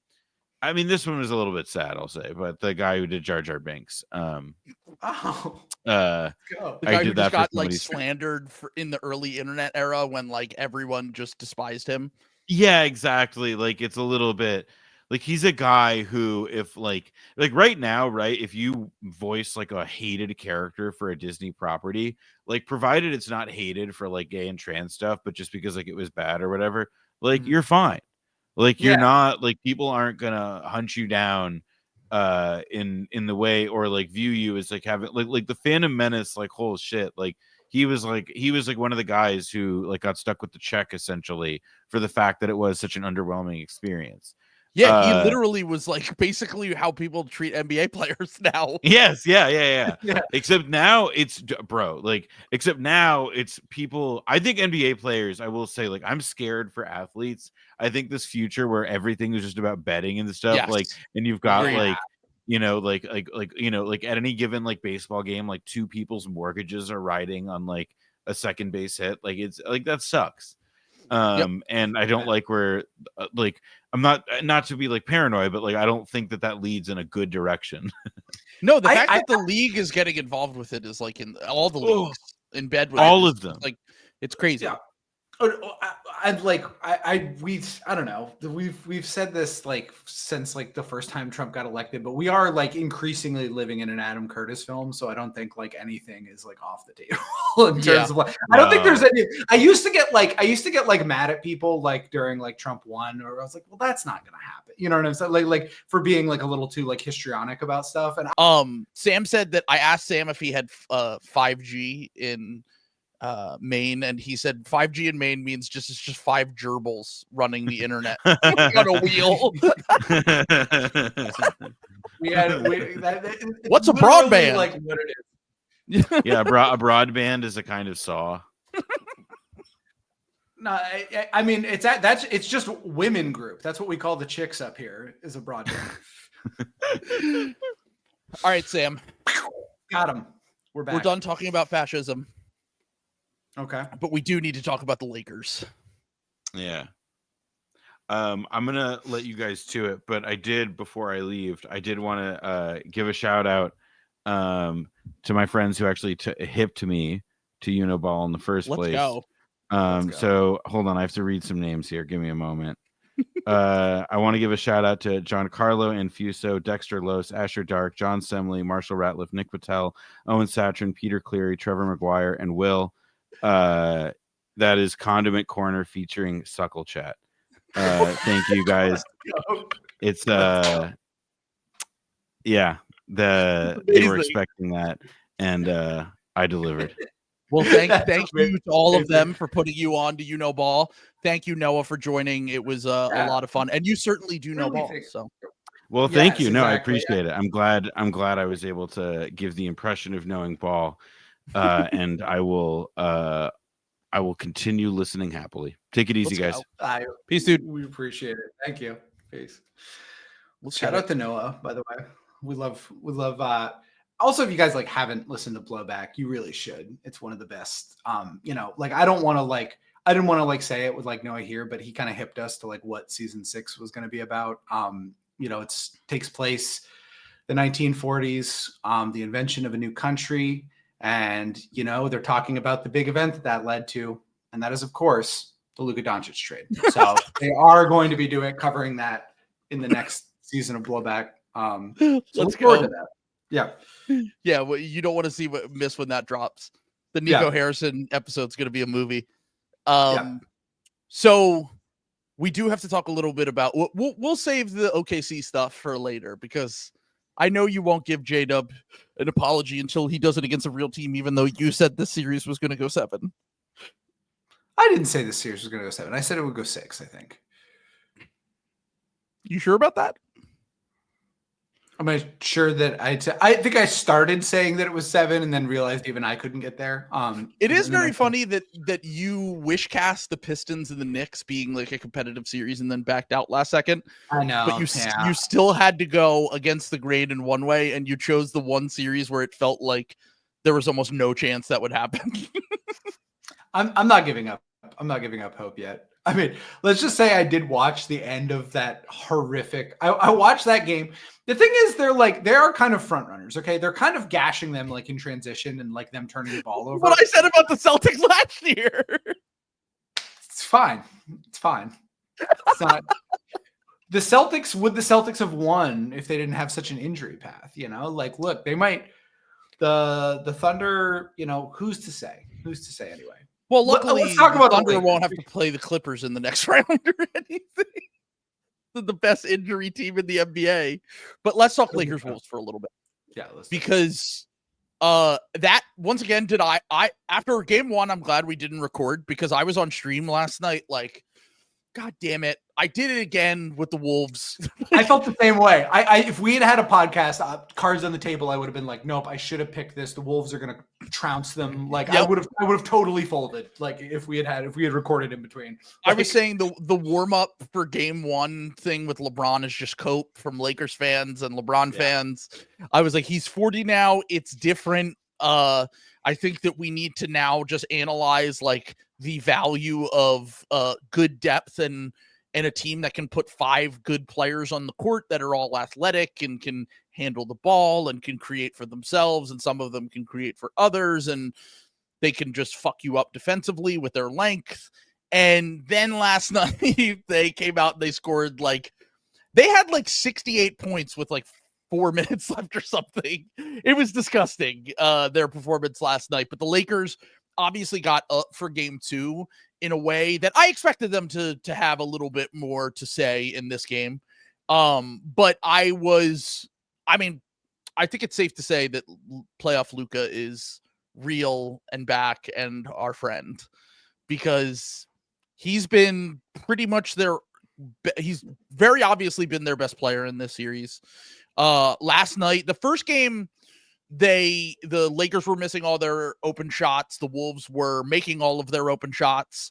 And then last night, the vibe shifted a little bit in terms of them actually making their shots and Luka being that scorer playmaker, attacking Gobert, attacking just everyone defensively on the Wolves and making it so that it's very obvious that he has a level that he can get to in this series that is going to be, I think, hard for the Wolves to stop. But I still think on the whole, I still kind of lean towards I think the Wolves have a little bit for them in this series. And I picked the Lakers in 7. I could see it going either way. But the way that the Wolves can have just random players go off in any given game made me feel like that roulette wheel of role players will end up benefiting them over the course of this series in a way that the reason why you would pick against the Lakers is because you don't believe in their role players. And Jackson Hayes was he's basically been a non-factor so far in this, and they have no other centers that they can pivot to. Yeah. And then on top of that, it's just like, you're just hoping that like Gabe Vincent has a great game. And I know he has the devil magic carryover, but I'm just a little bit skeptical that the Lakers will be able to do that. And then maybe playoff Luka proves me wrong again. And if I pick a series with the Mavericks or the Wolves in it, I have no feel on. I'm sorry, Luka or the Wolves in it. I just have no feel on that, and you should just bet against the opposite of what I said. Yeah, right. I don't know. Here's the thing: is it's like I'm also like, gun to your head, who's the best player in this series? So that was the thing that when we talked about pre-series, it was like, I think it's kind of an argument. Yeah, I think Ant and Luka, it's not clear what version of Luka that we're getting. Yeah, but through 2 games, I think that Luka has at least asserted the fact that he is the best player in this series so far. I don't think it means that Ant can't outplay him in a series, though. I don't think it's something that means that we could be sitting here in a week and the Timberwolves win the next 2 games back in Minnesota and Ant absolutely goes off at home, and we're talking about him differently than after his game where he struggled last night. I don't know how hurt he actually is. I know he got a little bit banged up in that game, but like, I mean, it's close to me. Like, I mean, Luka is very obviously the best player on the whole, to be clear. Like, but I just feel like we get these random games from Luka, and then he just kind of goes back to being a little bit underwhelming. And like, the consistency just hasn't been there with Luka this season in a way that it has been in the past. And even going back to last playoffs, to be completely honest with you. Yeah, and I think the size thing is still like an issue. You know what I'm saying? Like they got away from Jackson Hayes. I think Jackson Hayes started in this game, but I don't think he played single. I think it pretty much went Dorian Finney-Smith like after they did that in the first game too. Yeah, he played 8 minutes. Yeah, not having a center is. I know Rudy doesn't make you pay, but like if you really lose, that is such a black eye on Rudy Gobert if they lose this series. Yeah. Because like, dude, they have no bigs. They don't even play them. And I worry about that I worry about that like at the next level. Like, what are you going to do when it's like either, I guess the Warriors, it wouldn't hurt you that bad, but what are you going to do when that's like Şengün? You know what I'm saying? Like, it's going to be even worse than it is for the Warriors right now. Like, I actually feel fairly decent about the Wolves if they win this series. But this series was the one that I thought that was going to give them the problems because of the history that we have with the players' playoff performances. Like with Luka and LeBron versus Gobert and Randall. And funny enough, Randall had his best playoff game of all time last night and was really the only consistent source of offense for the Wolves in that game. And I was like, this is just a hilarious outcome that he has a new playoff career high on great efficiency and they lose in a game that they really never had a chance in. I'm waiting for the other shoe to drop with him because I thought even in game 1, even though if he wasn't like great, he was 7 like turnovers. That was the problem with game. That's the thing with Julius is like, I just wish that Julius Randle, he's a better player than Jalen Green. I don't mean to say that he's not. He's much better than Jalen Green. But the habits that he has in big moments drive you insane. Yeah. And he was able to at least beat some of those allegations last night in a way that I would feel much more confident about him moving forward in this series, especially if they're going to play no bigs, because like that's the one situation in which Julius can eat in the post. Yeah. And it's the one situation where they might just have no answer for him. But like, once again, like the Rudy switching strategy like worked in game 1. Like it really kind of fucked up a lot of the Lakers offense and they were not able to get into a rhythm.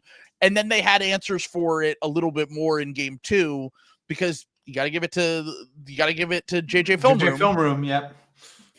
Where they just made the right adjustments. And once again, I think it was a little bit of cope to say LeBron was getting warmed up in game 1. I think he's just older now. I think it's different, but I look at this series and I go, I feel better about it's weird to say this because the one team has LeBron and Luka, but I feel better about the Wolves ceiling than I do about the Lakers. Cause I feel like if the Lakers advance from this round, I don't like the Warriors matchup for them.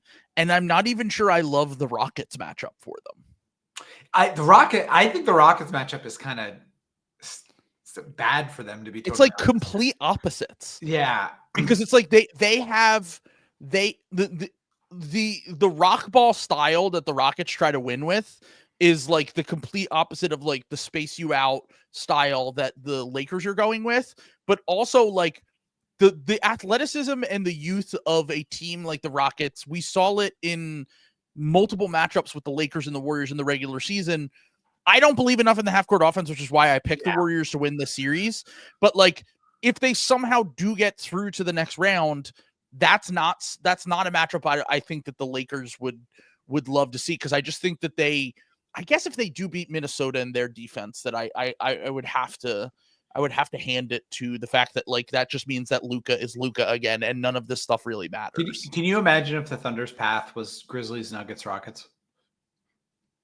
Grizzlies, Nuggets, I mean, that would be a pretty easy path. I would say the Nuggets, so you still can't sleep on the Nuggets. I mean, the even though I'm asleep. I'm asleep on them. I was. We can talk about that series later. No, let's talk about it for a second. Okay. I'm horrified. I think the Nuggets were extremely lucky to win game 1. I know that game 2 was not like an ass kicking or anything like that. It was also a close game, but I just like. Aaron Gordon misses the dunk at the end of game 2.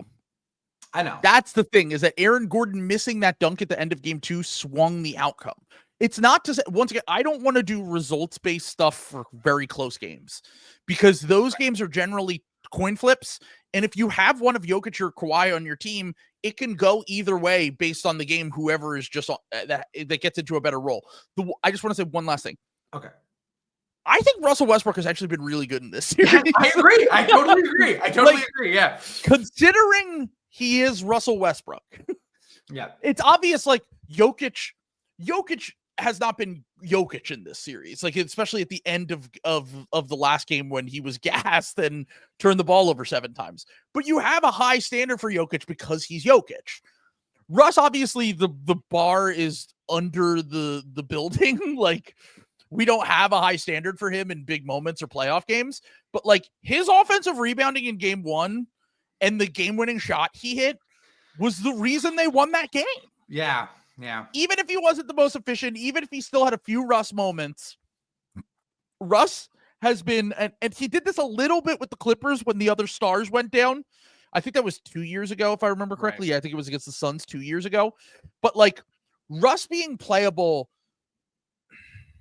makes me feel like you can't fully count them out. But in a Thunder series, I just have no faith that Russ is going to be effective at all. Because one of the reasons why he's effective in this is what Noah was talking about, the fact that like they still, even with all of the strengths of the Clippers, they're still a little bit slow, they're still a little bit old.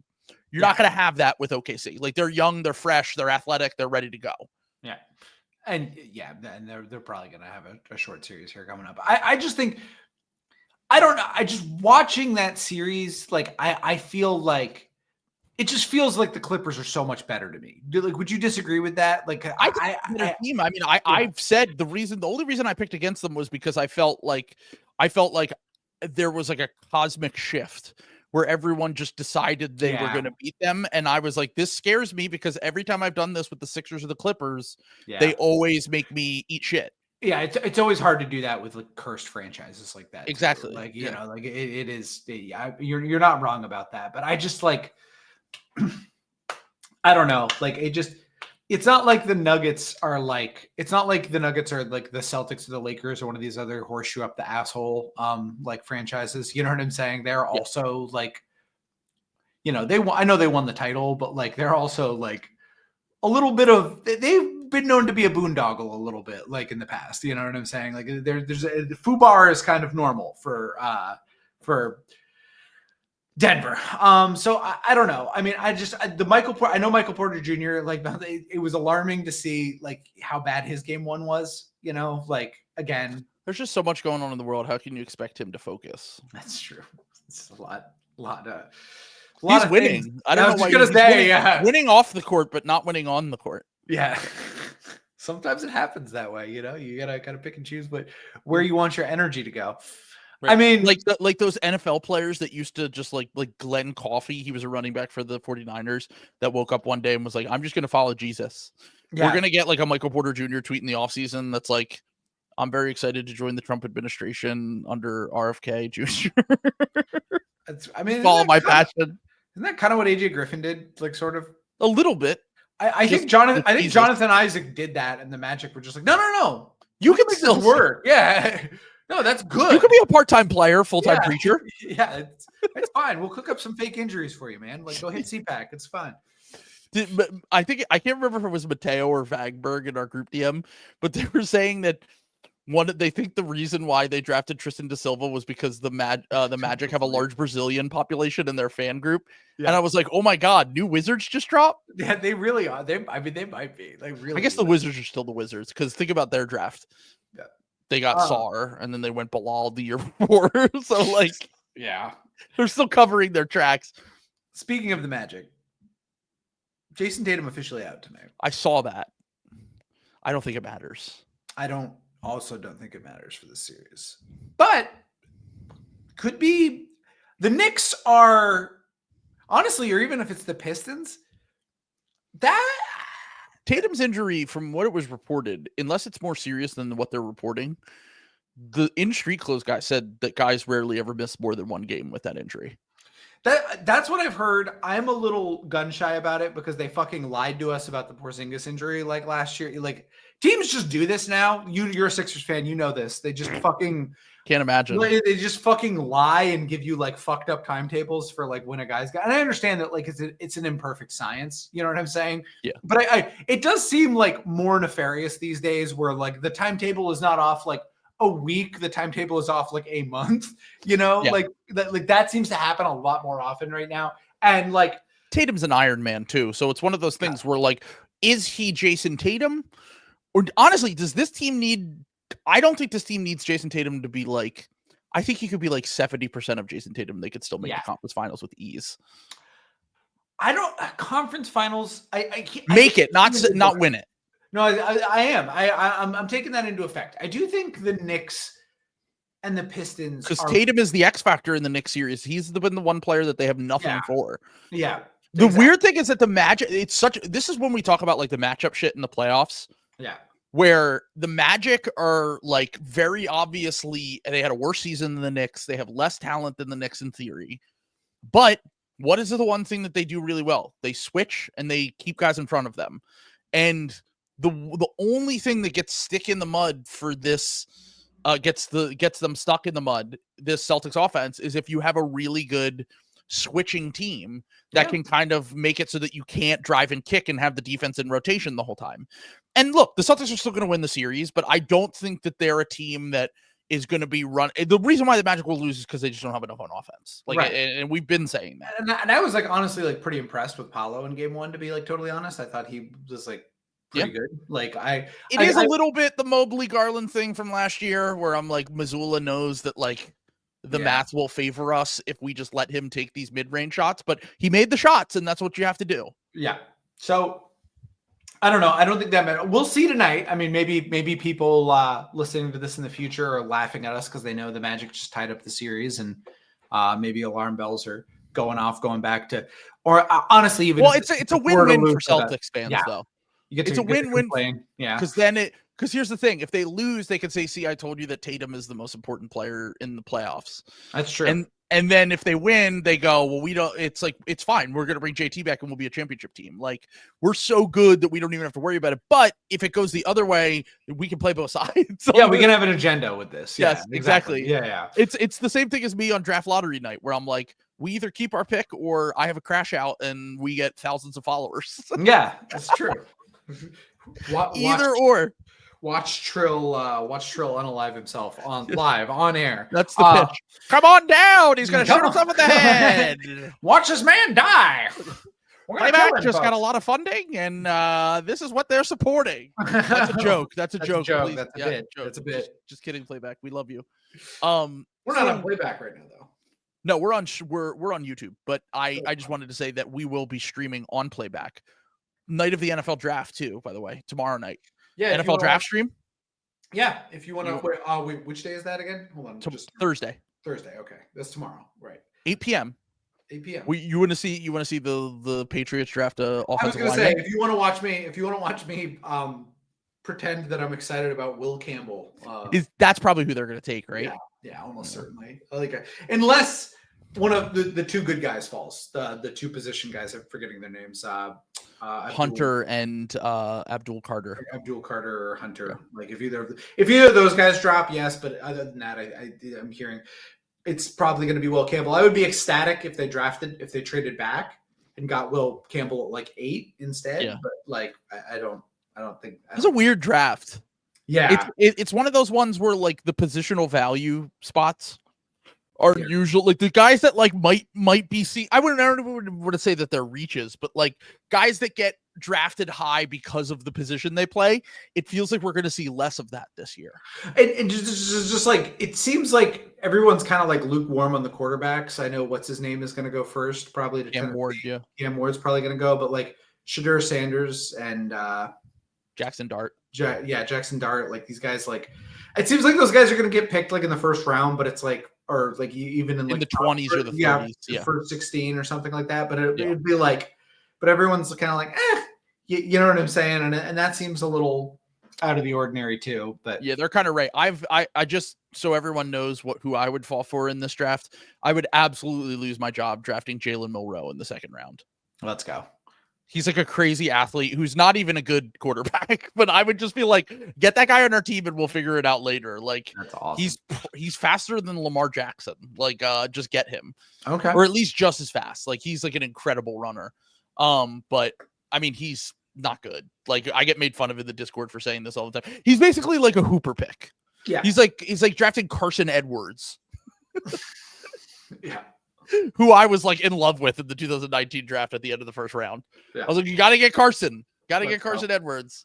Little did I know a few years later that Clayton would come into the draft and I would have a new love who's slightly taller and might be able to be a bench guard in the NBA. Let's go. He's going to be, I think he's going to be good. He was mocked to the Celtics, one of the picks. So he's going to be end of the first round. I actually think he could have a chance to be like late teens, early 20s. That's what I was saying. I feel like he's going to go a little higher. It seems like he's rising. Like I know they won. Like that's going to help, but it does seem like he's also like kind of rising up. If Jace Richardson doesn't fall down the board, the Magic should just take him. Absolutely. You don't have to. I love Jace. Like I'm all in. Like he's great. I also still think even if they do that, they should still try to get another guard. They're still trying to trade for fucking Kobe White. Like they have 2 firsts actually, so they could either get Clayton there or they could take someone and then take Clayton at the end of the first, and then also get a guard. Like they just need as many chances added, whether it's Kobe White or Malik Monk or I didn't get a chance to bring this up because you might have already saw me talking about this, and you're gonna probably be like, "Are you okay?" But I wanted to pitch this to Noah because he is a Knicks fan. Okay. It has nothing to do with the player who's currently on the Knicks, but if you found a third team, because I don't think Michael Porter Jr. is going to Toronto because of his brother. Oh, Jesus. What happened there? What is this going to be? Michael Porter Jr. to a third team, whatever the Raptors get back, and then RJ Barrett and Ochai Agbaji to the Nuggets. Slop. Jalen Brunson just won Clutch Player of the Year. Fake ass award. Get rid of that shit. One of the worst awards we've ever seen. No one cares. So sorry. Ochai Agbaji going to a third team. Ochai Agbaji and RJ Barrett to the Nuggets. Michael Porter Jr. to a third team, and then the Raptors get stuff. All I'm saying is I looked up the stats. Andrew Wiggins, RJ Barrett is basically a better version of Andrew Wiggins on the Timberwolves right now. And playing off Jokic, a Knicks fan tweeted this the other night. Like, if I were RJ Barrett, I would be trying everything in my power to get to go play for the Nuggets. Because if Aaron Gordon can shoot threes now, Christian Brown can shoot threes, Jamal Murray can shoot threes, Jokic can shoot threes. They can afford to play one non-shooter instead of having Michael Porter Jr. And then they just have like a rim pressure guy that can pass the ball, can finish around the basket, can get to the line. Okay. Defensively, it's not great, but are the Pistons the Michael Porter Jr. team? Maybe someone like that. Maybe like the Pistons or the Hawks or like some interesting. Yeah, that's interesting. Huh. I'm trying to think though, like what teams, the Rockets. They need shooting. They do need shooting. Yeah. But they also already have Jabari. I was who, like, in theory, is going to fill that role. They are a little bit. Yeah, he's like a good defender also, like instead of terrible. Just a little food for thought. That's interesting. I'm not pro RJ Barrett, but I'm intrigued. I'm intrigued. Those are the kind of trades I think that's about as good as you're going to do, trading Michael Porter Jr. Right. Like, unless you're willing to take on like Paul George's contract, which I think I'd rather try the RJ Barrett bet. Yeah. Why not? He's young. He could like get good. And like, that's a good point. You forget how young RJ Barrett is. I'm expecting RJ Barrett to like improve tremendously, but the Wiggins comp is a good 24. one. Yeah. The only difference is that people pointed this out and they are right. That Wiggins is more athletic. Yeah. And he has longer arms. Yeah. He's like in theory, he could have been a perimeter stopper or whatever, that they're looking for. On that team. So that fit might have been a little bit better. But all right, the only other series that we haven't talked about that's a 2-0 right now. Pacers and Bucks. Dame came back last night. Yeah, I mean, honestly, it's very funny that you were like defending the Bucks and then you ended up picking them and you ended up picking the Pacers in 5 and I ended up picking them in 6. Yeah. But this has played out pretty much exactly how we thought it was going to play. Yeah.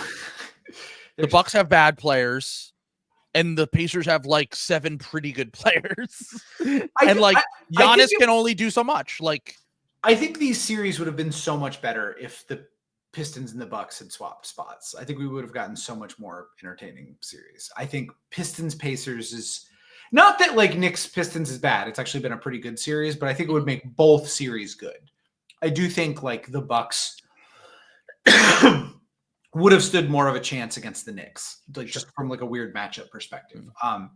Just because of how heliocentric like the Knicks kind of are in this iteration of them versus like the Pacers, man. Like the Pacers are just good. Like Pacers are just a good fucking playoff team. Like it's your guy, Andrew Nembhard, game winner last night, playoff riser.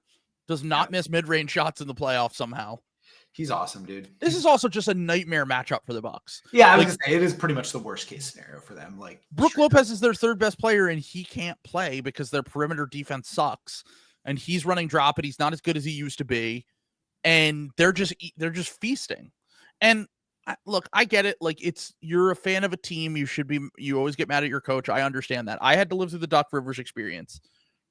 There's very few things I think Doc can do for the Bucks to win this series. Like there just aren't enough. Fucking do. He's bench Kuzma. You gave him Kuzma knowing he's Doc Rivers, and like what? Like he has to fucking play Kevin Porter Jr., dude. Like he's already damaging his soul doing that. Yeah. Like you know what I'm saying? Like what more do you want from the man? Like I was gonna say he swung the series in the opposite direction last night when he came in and had like 4 turnovers in that game. Kevin Porter Jr. Like it's one of those things where it feels like in a logical world we would just be like, this is the end of Giannis in Milwaukee. And I said it last night on the stream. I do think he gets traded this offseason, but like Windhorst came out today and said like Giannis is not saying he wants to leave and that he's committed to the Bucks. And I'm like, what the fuck? Like where's there to go? Where's there to go? You're not getting anything for fucking Dame. I'm sorry. Right. Like, and that would be the only move because nobody's giving you anything for Brook Lopez. No, damn sure no one's giving you anything for fucking Kyle Kuzma on his contract. Who else are you trading? Bobby Portis, the landlord? Like AJ Green has value, but why are you getting rid of one of your 2 good players? Who's on a minimum contract? Like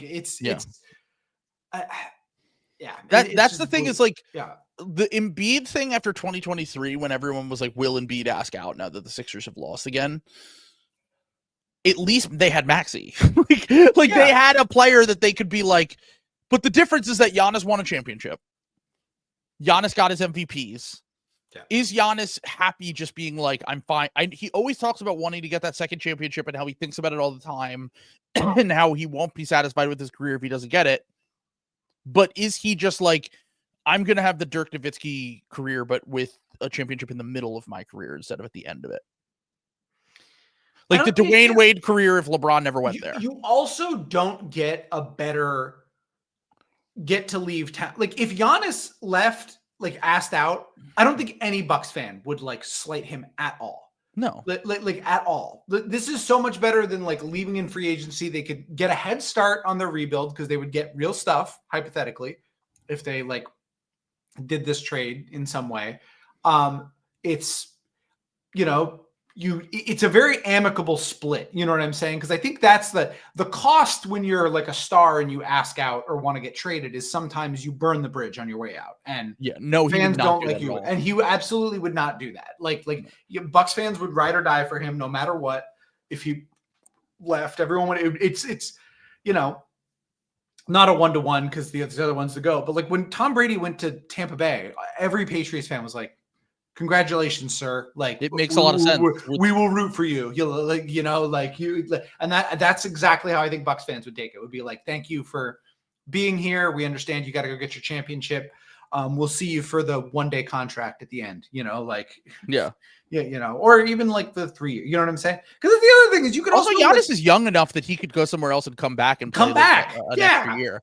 Do the fucking LeBron thing. You know, like Iverson did it too. Yeah. Where it's like he comes back for 1 year or whatever at the end of his tenure. Like, well, and also like, that's what I'm saying with doing the LeBron thing. You could also like come back to like Cam Boozer on the team or something like that. You know what I'm saying? That's the problem is they don't have their picks. Well, but in this, I'm thinking in this trade they recover something. You know, so they're going to New Orleans and just doing the Zion and their picks back trade and just being like, fuck it.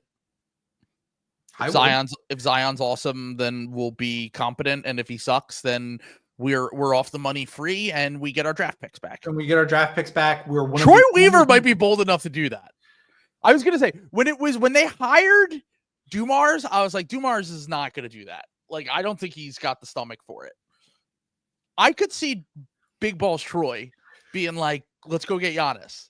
Giannis can't shoot, so automatically we know that Troy Weaver would love to have him in the building. He's kind of a big. We know he loves bigs. Troy, do it. I swear to God, I think that's my favorite trade for like everyone involved. Because I'm assuming OKC is not like, obviously you go to OKC first and they're just money, please. And then if that doesn't work, you look at Houston, like, can we have the Suns picks? Can we have Amen Thompson? Amen Thompson, yeah. Right. Like, can we do some of this which stuff? I think they would say no to be clear, which is kind of wild to me, to be honest, but that's kind of how they just. I think that they would rather go for job security long term and just be like, we'll have a young core here. Well, and then that's the Presti thing, you know, like you don't rock the boat. Like Presti could do anything he wants, though. That's the difference. Well, now he can, but I'm saying that's how he built this team. Was like always saying never make any trades, always get more draft picks, always see your guys out, always do a sell trade where you're getting more money or picks or whatever. Never buy. Well, buying starts the clock when you're a GM. Because that means you're trying to win. And that gives a definitive timeline where somebody can make expectations of what to expect from you. So the way you do that. Stone has to worry about that. I don't think Presti has to worry about that. Yeah, I mean, well, they're good. Presti and Brad. Yeah, they're good. Presti and Brad Stevens. There's like Presti, Brad Stevens, Pat Riley. There's like a handful of guys that are just like stamped. Yeah. And they don't have to worry about their job security. But it's most GMs don't have that ability. Right. You know, you have to make something happen. So yeah, I mean, the Bucks, I think you get out of this series. I would try to make that trade and rebuild. Can I ask you something I was thinking about? Like, and it's regarding if you're Brooklyn and you're apparently interested in trading for Giannis, why the fuck did you trade for your picks back and give up the Suns picks? Because Will said nothing they do makes sense. Will's like, Will was basically like, they're going to trade for Zion because I don't understand it at all. Or, sorry, they're going to trade for Giannis, not Zion. They'd be better off trading for Zion. I think so, because it would be cheaper. You know what I'm saying? Like, it would be way cheaper. He makes less money. You could get out of the contract easily if it doesn't work. It's a high upside swing. And as long as you don't trade your own picks, you still will have the ability to do other stuff. I was just thinking about that. Like, if this was the plan, why would you not like try to like have the Suns? I don't think Sean Marks has a plan. I think Sean Marks' plan was he wanted the KD and Kyrie thing to work out, It didn't work out. And he said, we're going to leave our options open because ownership wants us to compete and be like a competent team. And he literally said in an interview, if a top 5 or 10 player comes around, we would be willing to make a trade.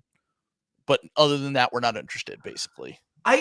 See, here's the thing. Maybe I just have it wrong. I do think Sean Marks is a good GM. And I generally, his stuff kind of makes sense to me. And I feel like Joe Tsai is... Other than the Bridges trade, he's kind of been on a stinker for a few years, though. He's kind of had some mid to bad moves. I mean, some of it was having to pivot out of that Black Swan event. What happened with the Nets is like insane. It is insane bad luck. Like that is like one of the most insane things that's like ever happened. Because that proof of concept, like, they built like one of the best teams of all time that somehow only played 16 games together, which is still just in it. Was it 5 playoff games? Insane 11 regular season games? Crazy. But since then, look, these aren't moves that matter all that much on the whole. But like when you got Dorian Finney-Smith, you should have traded him the day you got him. I'm sorry. You could have got a first-round pick and maybe even more. The rumor was that there was a team that offered 2 first-round picks and they said no. Then they turned him into seconds. And then not trading Cam Johnson right now was probably this season was probably going to bite them in the ass. But did the Bridges trade break their brain on like what teams are going to be willing to pay for good wings? That's my thought is like the Bridges trade on while the value's good might have kind of been a bad thing for what their perception on these trades look like now, which I just don't think that those things are going to happen now, especially as teams move into, which is why I hate the Giannis trade for them, to be honest. Even though if Giannis is available, okay, fine. But like, how do you build a real team around him when we're seeing right now what it looks like if you just have Giannis and a bad team? Well, and also like, what is the appeal of that if you're the Bucks? Because I think, what do the Nets have for picks? They don't have good ones. They have their own picks are their good picks. And if you're trading for Giannis, you're going to be in the mid. And the Knicks who are probably going to be good for 4 years. For like 4 years. Like those are fine picks to have. Those will, like, if the Knicks are really bad, like if the Knicks have like a disaster season, it'll be like 12th or like 8th or something would be the not pick. If you're trading the best player in your franchise history. Well, second best, maybe Kareem or him. Well, that's what I'm saying though. Like, why would the Bucks ever trade him to Brooklyn? You don't have enough. You would have had enough if you had the Suns picks, because then you're trading with a franchise. It's so much better to trade with a franchise that's not sending you their own picks, because you're making that team better. When you're sending a really good player, you're making that team better. You want the dog shit franchises and their shit, like, which is why the Pelicans could do it. Give them their own picks back. Like, I want to see that. That's my favorite. That would be awesome. The more I think about that, basketball in New Orleans. Oh, he would that would be awesome down there. Like, he would love the food. There's smoothies. There's so many smoothies. Like Giannis on Bourbon Street, seeing all of let's say the clubs that you can walk by. He would love it, dude. So many blowjob buttons. You could do so many blowjob buttons. And I honestly kind of like the team fit. Like, to be honest, like, that's like a pretty good. Again, they have like Herb Jones and Trey Murphy. Yeah, I love. I'm hearing this for the first time. I can't get over that. Like, they can't have a good team with those like guys. Like, I think I can't remember who it was. I think it might have been Will who said that you talk about them like they're prime Kawhi and Paul George. I'm correct about that. They're so good. Trey, I genuinely think like Trey Murphy could have like a weird, if there's like a weird year, he could be like an all-star at some point. That's how high I am on Trey Murphy. Like the shooting gravity shit is like nuts. He just is always injured is the problem, which is why that won. I don't think he gets injured that much. I think he's had like random one-off injuries, if I remember correctly. But Andrew texted me this morning when they hired Troy Weaver and said they want me dead. I saw that. He tweeted something similar. And then he said, you can't convince me the Pelicans aren't an experiment designed to specifically torture Richard Normal and I. Yes. And then I said, the funny thing is that when we went through all of Weaver's moves on the slop trial, we were like, these draft picks are good. Weaver? Weaver. Oh, yeah. When we went, did I say Weaver or did I say? Yeah, you said Weaver. Yeah. I thought you were talking Troy about Weaver's transaction history. We came out being like, we like these picks on draft night. Some of them didn't work out, like Killian Hayes. But like Cade was the consensus number 1 overall pick. Jalen Duren looks good now, by the way. Yeah, and Jalen Duren was they got him for free for taking on the Kemba contract. And I know you're lower on Jalen Duren. Like I still, but think that's he's fine. Good. Yeah, that's fine. Where they to get him for free, basically. Yeah, and then also on top of that, they drafted Asar. Like they have had some nice draft picks over the last few years. Looks pretty good now. Well, we'll see with him. I don't know if they're playing better without him or whatever. But long story short, the whole time we went through, we were like, these are good draft picks. We were like, so if the Pelicans are going into a rebuild, hiring Troy Weaver makes sense. If they want to build a competent team, he makes no sense because all of his bad moves were like signings. Yeah. Were like signings and like trading for guys and paying them way too much. And like just consistently stepping on his own feet when trying to build a team. Yeah. And that is the funny part is like, I think that the Pelicans are in a position where like, they just need to take that next step. But that hiring tells me they might be willing to like tear it down a little bit and try to rebuild. I've also just realized, sorry, I'm backing up. Well, I'm just realizing we sent Zion to Wisconsin. That seems dangerous. That seems dangerous. Little bony there. Is it Wisconsin? I know it's the drunkest state in the union. It is also. I think it has the most bars per capita. And I think it's also like the most overweight. Like I think it's the biggest. Got a lot of big boys. Got a lot of big boys in Wisconsin. Like so. That seems bad. not a lot of distractions though. That's true. Comparatively to New Orleans, which is just fun. Well, would it be like the thing in Love Actually where the British guy goes to America and he walks into the bar and like he's under the impression that all American women are hot and the first 3 women he meets are January Jones, Alicia Cuthbert, I think it's Denise Richards is another one of them. Like it'd be like that for Giannis or for Zion. He just good luck. Well, there won't be any distractions, and he just gets all supermodels, and all the Wisconsin supermodels are perfect. There. Yeah. They're all just at Pfizer Forum lined up for him. Amazing. I like that trade. I fuck with that trade for both sides, to be totally honest. Like. Nihilus Bucks will kill us for this, but Brian just commented, said Trey Murphy would be Middleton next to Giannis. He's not quite the playmaker that Middleton is, but it's not a far off comp like for Trey Murphy and his fit with Giannis. I think he's a better, bigger defender, more prolific shooter, but not a playmaker or like even like a scorer, like a primary option scorer, the way Middleton is. Middleton's just got so much more off the bounce than Trey Murphy does. But Murphy's an elite 3-point shooter. He's so good. He's so good. So yeah, no, I would love that. I just don't think it's ever going to happen. They should let us run the league. They should let us run all 30 front offices. At the same time, we're making trades with each other. Or like that makes sense. We should do that this offseason. A mock off season where we do our perfect off season. Well, it's funny that you say that because I remember when the Pelicans first hired David Griffin, I had a tweet that was like, if I were David Griffin, it was a year into his tenure. I was like, I would trade for Al Horford and I would draft Tyrese Maxey. And at the time, their starting lineup would have been Lonzo, Maxey, Brandon Ingram, Zion, and Al Horford. And I'm like, that turned out way better than whatever happened. But then they did at least hit those draft picks in 2021. But the other thing I wanted to say, I meant to say it when Noah was here, but unfortunately we didn't get a chance to talk about it. I said this on the stream last night, but I need you to hear it. All right, talking about the New York Knicks.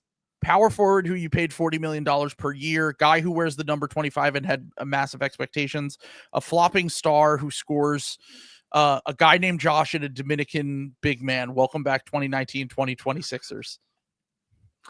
Kind of. That's a pretty good comp. They have the same vibes. They have a lot of the same vibes.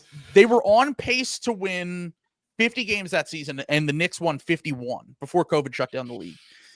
The only difference is that we ran into a good Celtics team, not like a great Celtics team, but like a pretty good Celtics team. Conference finals. Yeah. And they ran into the Pistons, who they're just more talented then, and they still should win that series in theory. I mean, but the vibes are certainly off. The vibes are off. I will say, because when we previewed the series, I said I just don't think that you're gonna get enough random performances from like weird guys. So like they haven't really. Dennis Schroeder. Well, Dennis Schroeder. Yeah, he hit the shot, but like Malik Beasley and Tim Hardaway couldn't make an open shot. Yeah, I mean, but the one thing I will say is that the Knicks, Noah talked a little bit about their 3-point volume. They also just are not making threes at all. They made like 6 threes last night. Like in the Cade minutes, I looked it up. In the Cade minutes, the Knicks are shooting 27% from 3, and Cade has played 82 minutes of the series, and he's only sat for 14. So like that should go up. I hope I'm wrong, but I that series does feel like the Knicks get right and like still end up winning in like 5 or 6 to game. But like, I would love for our beautiful Pistons to win though. No, I pick them. I did the JV. No, you picked Knicks. Okay. We both picked Knicks in 6, I think. Okay. Yeah. I was gonna say because I can't remember. I can't keep straight like which ones I like. You said JB would outcoach Tibbs, which so far I think that has been the case. Yeah. Although they did allow a 21-0 run and he didn't call a timeout, which that's a tough luck. He might have called a timeout in the middle of it actually, but they still scored 21 straight points. Which, by the way, they did that exact thing in the Cavs Magic series last year. The Magic went on a 21-0 run to swing a game. Perfect. Yeah, so that's good. He's still got it. And then the last thing is we'll wait to talk about the rest of Warriors, Rockets, Celtics, Magic, Cav, Heat on the Patreon episode because they'll have completed 2 games by then. Yeah. So we'll talk that. But Jimmy's got you in a little bit of hell. I'm not gonna lie. Play in and playoff Jimmy. He's averaging like 35 points a game in the 2 games. All right. Oh, that's awesome. You know who else averaged 35? 435 my credit score. When I lived in New York and I refused to pay my student loans. It's better now. Don't worry about it.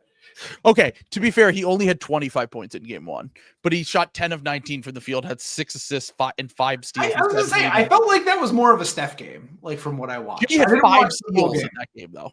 That is, yeah. And I mean, look, he's going to do that. I mean, that is, I will say that the Rockets are custom built to be psychologically tortured by Jimmy and Draymond. Jimmy. And Steph. I mean, the psychic damage from that Steph shot is like the Rockets have to be really resilient to overcome Steph hitting that insane shot when they should. The play that happened, they shouldn't have even got the ball. It should have been Rockets' ball. Yeah. But because the Warriors got an extra possession out of it, Steph hit a logo 3 as the shot clock expired, and they need to be able to overcome that kind of shit because it's going to happen to him over and over again with Jimmy and Steph. And Draymond was a beast defensively in game 1, even though he didn't do much on offense. But I'm excited. That's going to be. I think that and Clippers Nuggets are our 2 best series. Yeah. Oh, for sure. Wolves Lakers is also shaping up to be pretty interesting. I just think all those games are going to be really close in both those series. Like they might end in Lakers. I think in Lakers Wolves it'll be that way too.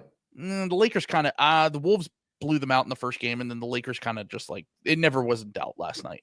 I guess that's. I'm also like not watching these games. It's hard to watch those games because Adam Silver hates you personally. It makes me so fucking mad. Like weeknight, sure, I get it. Like I can't. There's no other place to put the game like tonight, all week, whatever. Putting it on Sunday, putting the fucking game at 9:30 at night. Tough. It's a bad look, it's especially when game.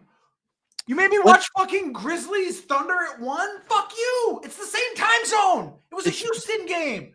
Houston and Oklahoma City. God damn. All the other games were 1-8 and 2-7. Like, yeah, fuck you. It makes no sense. It makes me so mad, dude. Like, fuck you. Like, I'm not gonna be able to watch these games till it's like 4 or 5. Like, anyway. What's your prediction tonight? We have Celtics, Magic, Heat, Cavs, and Rockets. Warriors. Game. I think Celtics win close. You said. Yeah, I think Cavs probably euthanize the Heat tonight. I did not watch a second of game 1, so I have no idea. The Heat hung with them until the end, but the Cavs pulled away. Okay, so I didn't. I He just had I only Tyler saw Hero that. game too. I think he played like shit for like 2 quarters. I saw Ty Jerome had a big game. Was the only thing I saw. He was unbelievable, dude. Yeah. I was like, yeah.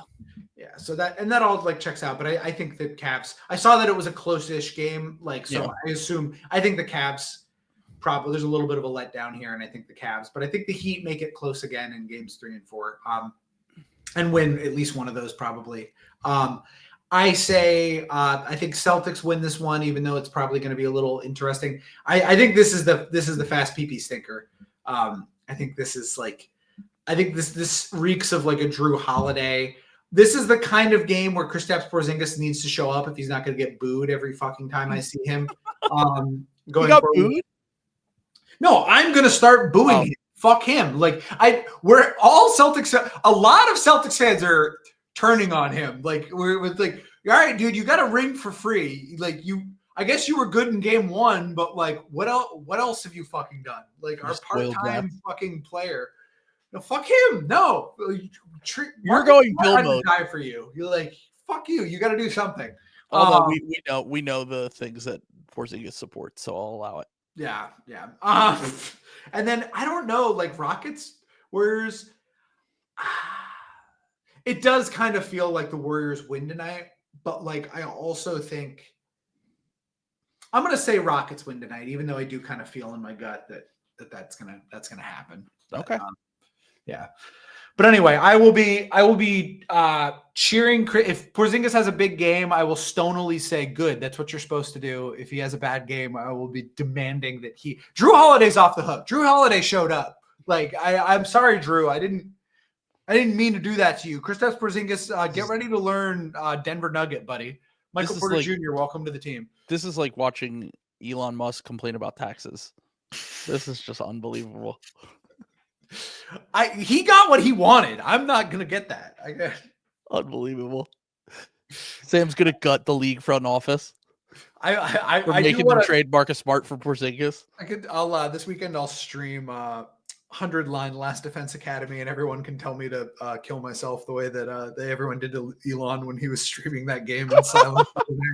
That's like one of my favorite images is just him in the dark pretending to play because I think someone else is playing for him, and just all the chat stuff just being like people telling him that he sucks and is awful. It's so good.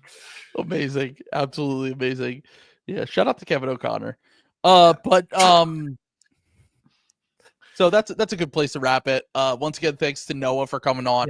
Yeah, that was awesome. Great conversation with him. And yeah, listen to Blowback if you don't. I'm sure like most of our listeners do listen to Blowback. He was our most requested guest. Yes. So I've had like 20 people ask me to have Noah on. So we picked a good time for him to come on. Yeah. When we're happy to have Noah on. Sorry for kicking my desk because I got too excited and destroying my internet. So peace.